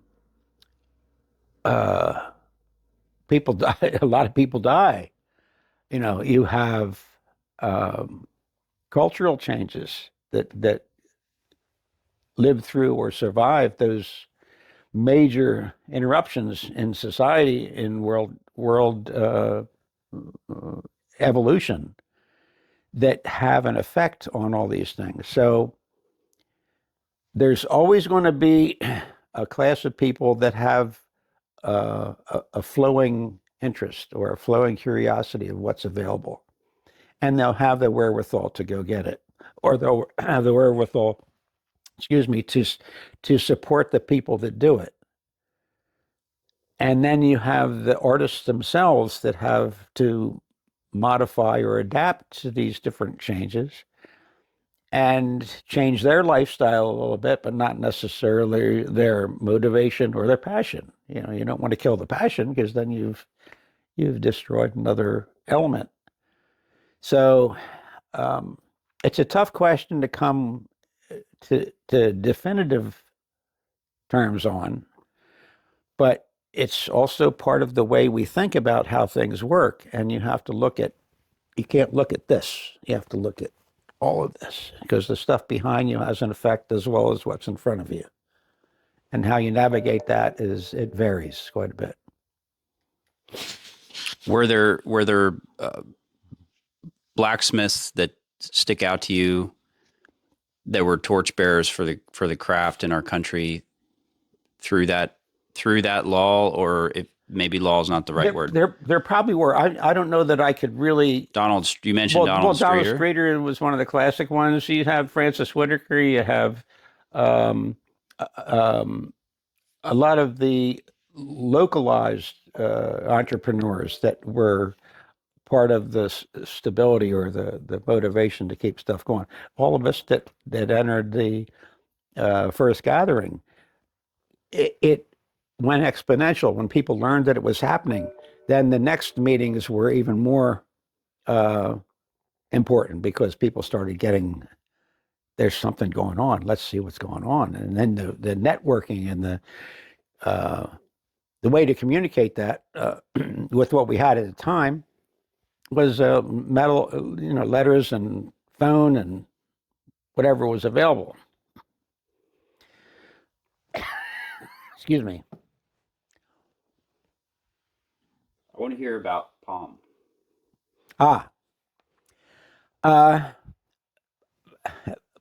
Palm was a spark plug event that happened when I think it was 96 was our first project. And Tom Latney had come down to visit me. And at the time, I was doing work for a collector of arms and armor. And I said, Tom, I'd love to take you over to this guy's place and see some phenomenal pieces of ironwork. So he came down and we went and visited. At the time, I was working on a door knocker for this fella, which was the original piece, and he had picked it up in Portugal. And I saw it, and it was just mind-boggling, the amount of work in this. So I had it in my shop, and he came and saw that, and we went over to my friend's place and looked at his arms and armor collection. And Tom was just fired up. And we thought it would be cool to pick a project like this and do this as a demonstration for Abana. And we came up with the name, the Patient Order of Meticulous Metalsmiths, or ergo POM. And Tom wanted to do the door knocker as the first project. I said, Tom, are you out of your mind? We're talking about hundreds of hours of work to make this piece. He said, yeah, but it'd be so cool. And I said, yeah, but we're supposed to be doing a project at the conference that starts with the drawing and ends up with a product in the 3 days, maybe if we're lucky, and get it ready for the auction, for the Saturday night auction. And I said, we just can't do that. So we thought it'd be cool still to do a complicated Gothic type style work. And Tom's a wonderful multitask and talented craftsman, but he also has a great design capability. So he would do the illustrations and we would work from his drawings. So we decided on the round top chest as a first project, which was much less involved, but it showed repoussé work and tool forming for making swages and dies for moldings and different things like that. Riveting, joinery, all kinds of neat stuff, wire, silver wire inlay, all these different facets that we could add to a project to make it really inspirational, but it still was many, several hundred hours of work to make this piece. So we had 6 of us were involved in the first project, and we decided we'd split it up into different parts of the thing that we'd all be able to do that work in our own studio, come together with all our parts made up so that we could have enough to put the piece together, but we'd also have enough time to display the techniques we use to arrive at those different components. That way would be teaching the process of design and function to make the pieces, but we'd put together this phenomenal gadget. So the chest got made and we assembled it for the show, and we had the sample pieces that we made, and it all went into the auction. And I thought to myself, this is our first project. I'd hate to see it get away. And so I thought, I'm going to bend over and do what it takes to acquire it. So I bought the first project. And then in '98, Tom wanted to do the door knocker, which I had all the drawings, tracings, photographs, and measurements and everything of that.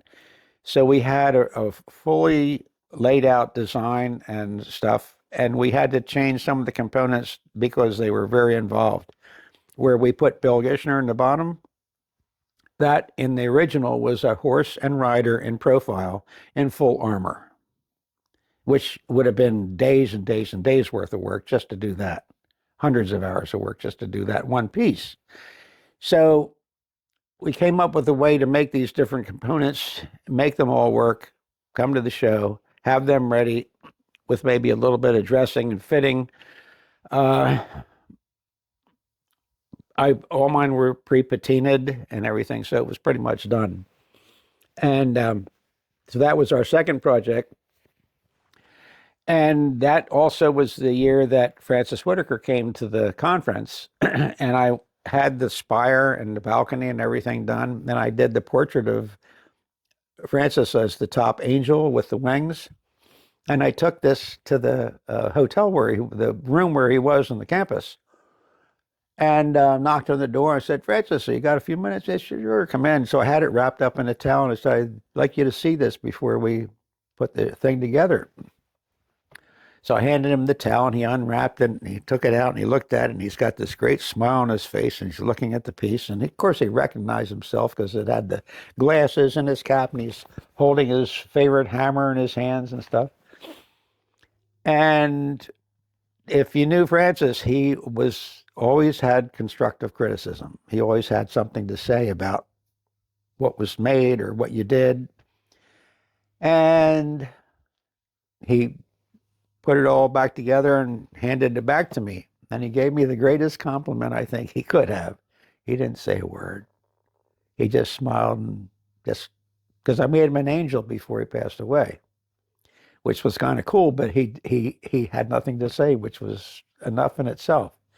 So that was the second project. And so as time went on, we got more and more involved in testing not only what the limits were, but what we could come up with to show what can be done. It's an inspiration, but we weren't following the charge of Abana, which is an educational institution, to show from start to finish what the project was. But we also wanted to say, this is possible. It's not impossible to do this. And these are examples of it. So we did 9 projects over 25 years.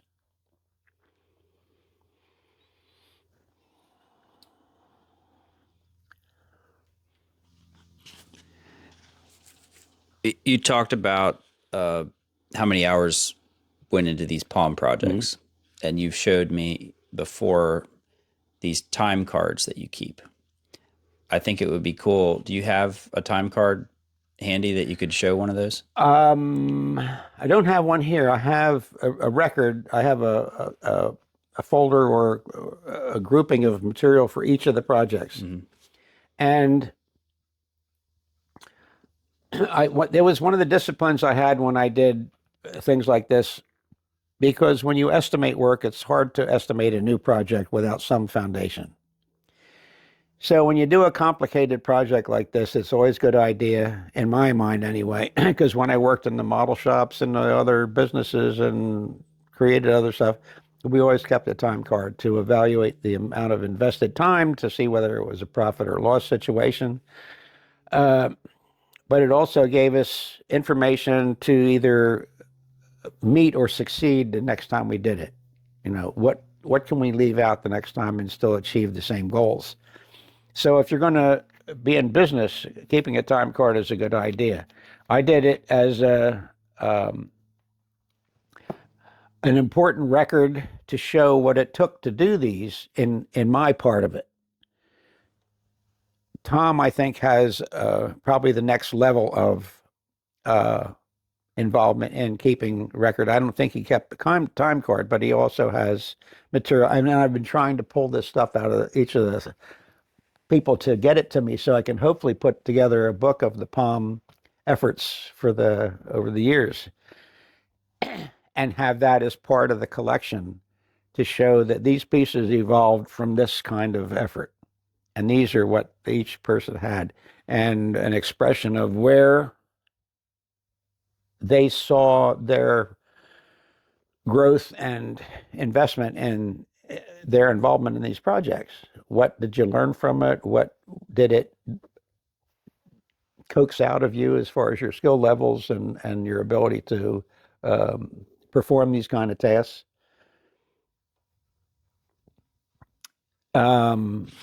So the time cards I thought was important for that.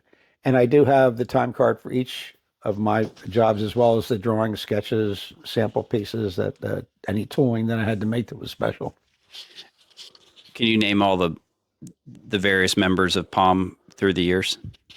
I think so. Well, there's Tom Latney, myself, Tina Chisena, who did a lot of the piercing and engraving work, Carl Close, Michael McCarthy, George Dixon did some parts for one of the projects. Paul Spaulding, another excellent craftsman. He did a lot of lock and key work, some extraordinary work. I think there were 2 other, my memory serves me correctly, there were 2 other people that were involved in 1 or 2 of the other projects. But there were 6 of us who were there, like the core group. And then there were 3 or 4 other members that did occasional work. They didn't come to the conferences, but they supplied components that they would make Did in their own shop. Kim Thomas, did he help? I think, excuse me, I think Kim was involved in one of the projects. I think he did do something for one of them.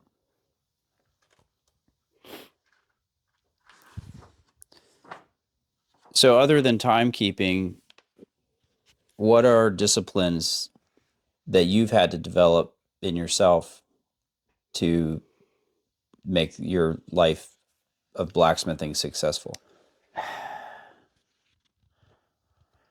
I think trying to improve each time. I think one of the things I do sort of automatically as I'm working, I'm always thinking about the process. You know, what did I do before? What can I do while I'm doing this to improve it? What assist can I make? Is there a tooling development that I can produce that will not only help me with this particular component, but this kind of process? Can it be added on to other progressions of work to help in other things? You want to give consideration to the traditional methods, but you also want to look at the economic impact of trying to carry old traditions in a modern world where time is money. And the things you can add to your toolbox that enhance the process of doing it, but keeping the aesthetics, keeping the topography, the evidence of work. You can hide a lot of things. Yellen did the same thing. Yellen used welding, electric welding, used gas welding, tons. So there's so many things that Yellen used gas welding for. You can forge weld with a gas torch. You can heat it up hot enough and do little areas. Now with the induction heaters, you can do forge welding with the induction heaters in delicate areas because you can focus the heat right in those little spots where you need it. So there's constant evolution and additional advantages you can see around you if you look for them or if you're aware of them. And it's like thinking outside the box. With all the experiences I've had and all the different disciplines and all the different modes of moving material and joining material and shaping material, machining, cutting, filing, forging, casting, all these different methods, you can either combine some or use parts of some of those disciplines to aid you in your work. So you have to be true to the presentation and what you're going to show as a finished piece, but you also have to be smart enough and willing to take risks and find a better way to build a mousetrap so that it does the same thing with less time and better quality. And that takes experimentation and finding out what works better and stepping outside the room to make that happen. Are you very self-motivated as far as, can you get up early, get out to the shop, put your hours in? It was when I was in business. It was crazy. When Annie and I got together, and I would wake up early, and I got to go, got to get to the shop, you know. But honey, there's so much going on, and I wanted to be involved in it, and I had the clients, I had the work, and it's like watching a clock tick. Each second it comes and it's gone. It never comes back. The only ones you have are the ones that are in front of you. And if you leave them go long enough, they get far enough ahead of you, you're going to get tired trying to catch up to it. So the other discipline is trying to time yourself in a reasonable way so that you are inspired to do the work and you reward yourself by completing it and making somebody happy that they got what they wanted when they wanted it at a reasonable price, and you made enough money to sit back and relax for a little bit. And the time clock is back here ticking and catching up with you and say, okay, it's time to work and move forward again. So it's important to be self-motivated. It's important to like what you do and have it be fun and challenging and rewarding, because without the challenge and without the reward, what's the point? Are you doing this to please everybody else except yourself? You're in trouble, because then you wear yourself out for them and you're left empty. So it's important to make sure you're happy with what you do. Take a project to make for yourself. Don't, you can always make stuff for somebody else, but do something that fills a blank in your own desire, so that when you say, I made my song, you put it there and it's there. It's not disappeared in somebody's other house. You mentioned, is it Mr. Whirl? Mm-hmm. In the blacksmithing, in your blacksmithing education, who are three blacksmiths that stand out as mentoring you getting started?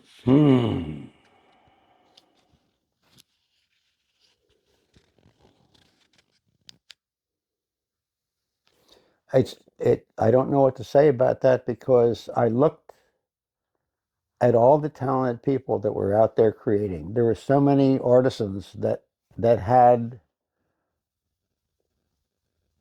a personal expression. They had a style. They had a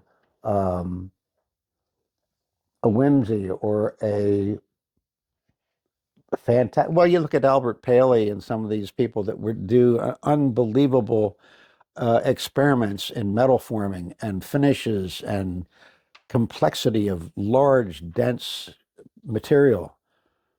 And then you look at the really delicate work of, and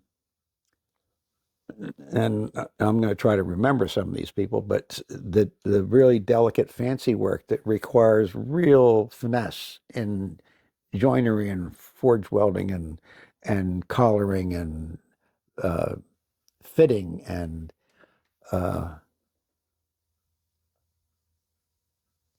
I would just look at their work and wonder, how did they do that? And start asking questions to myself, and then look up what they did and study the pieces. And if I could go and see it physically and look at it really up close and look at it front and back and see where they made the things I was talking about earlier, where they invented their own way to reach a goal that wasn't exposed or wasn't talked about, but it was there. Sometimes you can find it if you know what to look for. So if you go to, like you go to the Children's Chapel in the Washington Cathedral and look at that work and just say, how did they get all that stuff in there? And it was like sculpting with clay, the way the hammer marks and the tooling marks that were shown to fit all those pieces, and how delicate the joinery was. And sometimes you could see where there was a real forge weld, sometimes you could see where there was a gas weld, stuff like that, but it's all subtle. So it's also, it depends on how closely you look or are willing to look. You look at the whole thing and you just go, your jaw drops and said, that's just magnificent work. But when you start getting into it and start breathing it and start tasting and looking at it and saying, you get in there with a light and you start looking at the way the light hits the material and how it shows the different textures and the way the metal has formed and joined, it starts to explain a lot. But that's like depth of research and depth of study, but it also requires an understanding of what you're looking at. Why do I see those different changes? What do they mean? How does the metal flow? How do they conceal that? What's under that collar? A lot of times the collar work covers a weld that you wouldn't see normally. Could be a spot weld to hold the pieces in place when the collar was put on. All that stuff can be found in detailed study. In the books, you don't see it. From here to there, you don't see it. But sometimes you're not allowed to get close enough to see it, in some of the museums. So the disciplined studiers of this stuff will find a way to get up close and personal with things, to answer questions they have. So there's so much talent out in the world. There's so much stuff that's been done before us that has its own stories and its own evidence.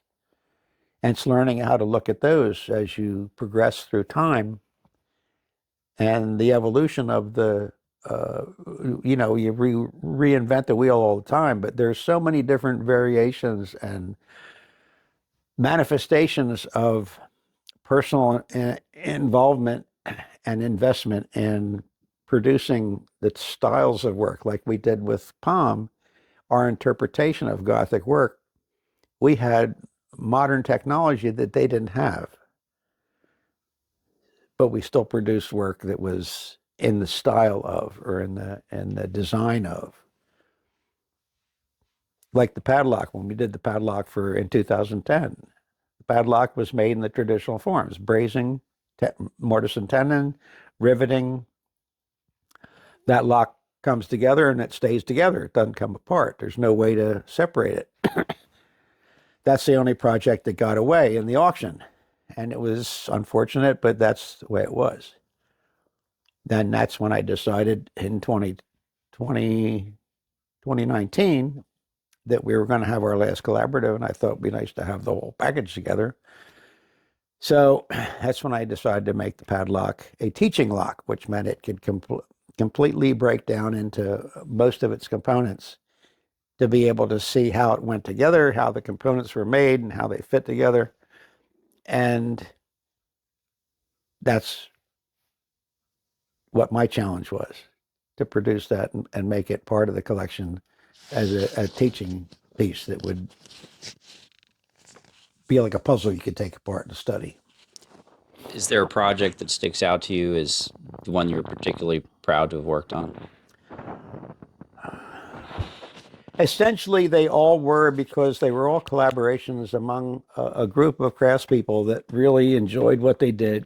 We really enjoyed each other's time together. We enjoyed it, from my perspective anyway, we enjoyed the lessons we learned in collaboration. Not just Palm, but all of your career. Wow. One of the biggest ones, I think, was when we did the Federal Reserve job. We had to take out a teller window. These were giant limestone columns way up into the ceilings. And then the countertops and the stone walls. And there were three segments, and each segment had a teller window in the center of it. So we were taking out the center one and cutting down to the floor through the wall and making a double doorway with side lights. And it was all supposed to blend into the design of the architectural metalwork that produced the framework around the teller windows. And essentially, Claire wanted to have us take out the teller window, take measurements, go back to the shop, build the gates, bring them up to the shop, and marry them into the ironwork. And I said, we can't do that. I said, it would take a ton of work where we don't have the equipment. To try to set up shop in the Federal Reserve Bank would be impossible. So I said, it would be better if we're doing this, we can cut the cresting in the center with a very fine cutoff saw, separate the two sections, bring everything back to the shop. And what we did was we set up in the second floor, we built a wooden framework that mimicked the column sides and the hole in the center of the wall, gave the exact dimensions to that. So we had a constructed exact opening that we put the cresting back up in, and we made all the mechanical attachments that could be hidden by the moldings. We built all the grill work, we built the gates, the side lights and everything, and constructed them to fit into the opening. We all had all the joinery worked out so that it could all be hidden by either moldings or capping or whatever. or blind mechanical joints. Took it apart, all patinaed and everything, all finished. Took it apart, packed it all up nice and tidy, brought it up there, and we installed it in 2 days. Finished, done, walk away. So the less time we spent in New York, the better off we were. But that was one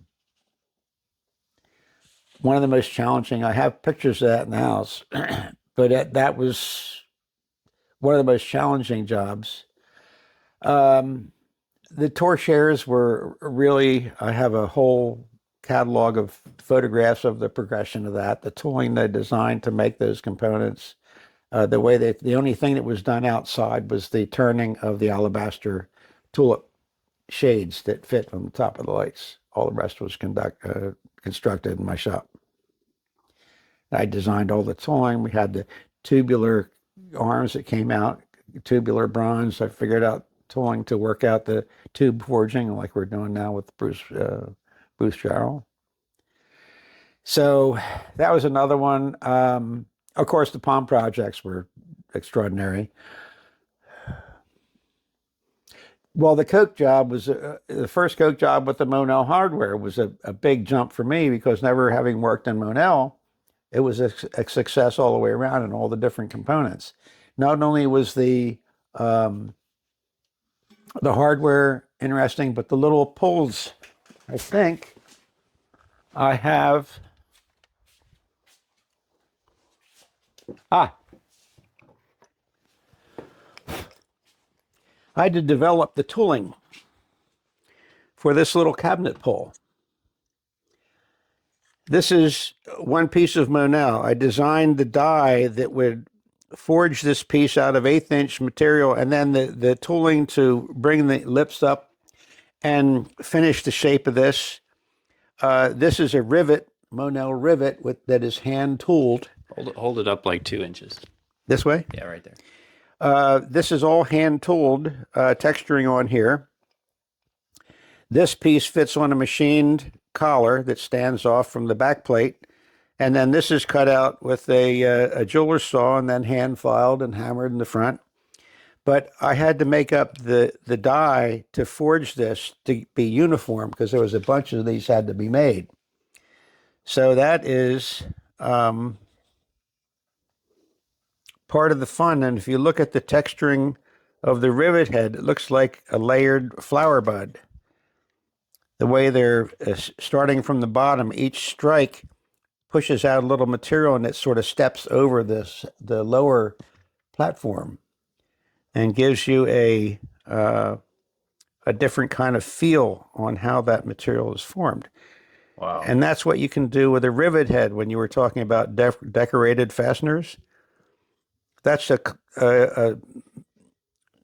commercial Monel rivet, hand tooled. Wow.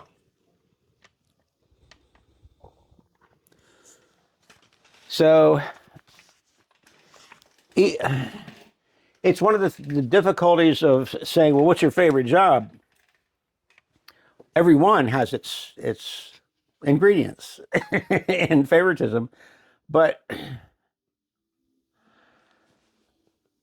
each one gives you a different kind of inspiration or a different feedback or a different risk reward, if you will, to move you on to the next one.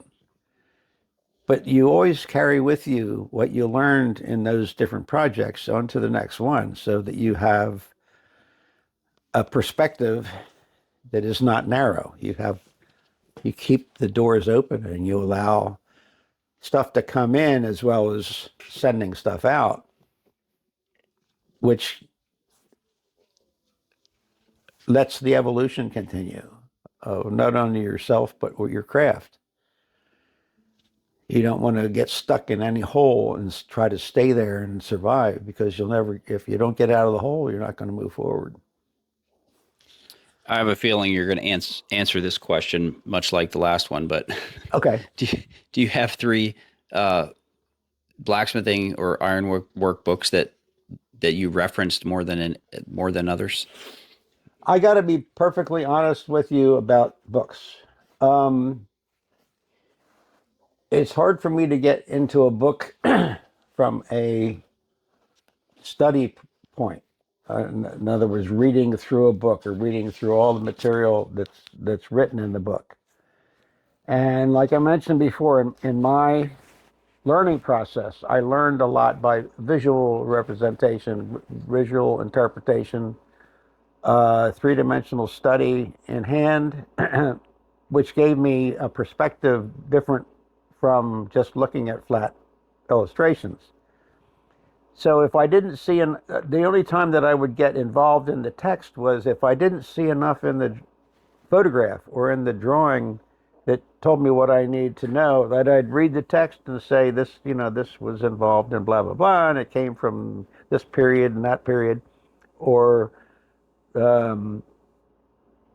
this particular artisan studied with so-and-so and learned his trade from this person, and that might be another avenue of information where I could go to find out something that I didn't see. But just speaking personally, it was faster for me to look at a picture, study it, and say, aha, and then go try it out. And then I tried it out and said, wait a minute, what am I missing? And go back and try it again. So I'd make some success or I'd make some mistakes, and then I'd end up where I needed to be to move forward where I was going in that particular project. So stuff like this also was not only the tool and die work that I was trained as a machinist, but it also went back to my jewelry work, where I did a lot of repoussé, some chasing, metal raising, hollow work, that type of thing. So there's little pieces of everything that fit together that make it possible to interpret. So I have a variety of books, as you saw, that I can look at, and I can go through, and it just fills my head with information that I don't necessarily see at the moment. But when I come up to a project and I look at this and I say, wait a minute, I saw that in so-and-so's book, and I can either go back or it answered my question when I connected it with what I was looking at to perform the process I need to do. So where do you go from here? What's next for you? Well, actually, I'm doing some cleaning out, some clearing out of collections that I've accumulated over the years that I've had a love affair with, and my mechanical applications like steam engines and internal combustion and mechanical devices. I'm releasing a lot of that. I want to get my shop back to where the tools that I really have that I want to work with, I want to have them in a position where they're accessible. So they're going to have room to be set up and made pretty much immediately available when I start to do some projects. One of my goals is to, with the induction forge, I want to do some scale model Yellen work, where I'm using the Yellen designs and techniques. The fire screen you saw, I want to make a smaller version of that in scale. So the joinery, the tooling to make the joinery, the piercing, I've got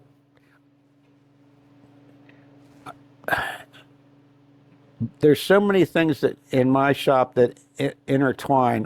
When I do work for reproducing parts for classic cars and stuff, sometimes I have to make up little hammer swages or little die sets to make certain forms.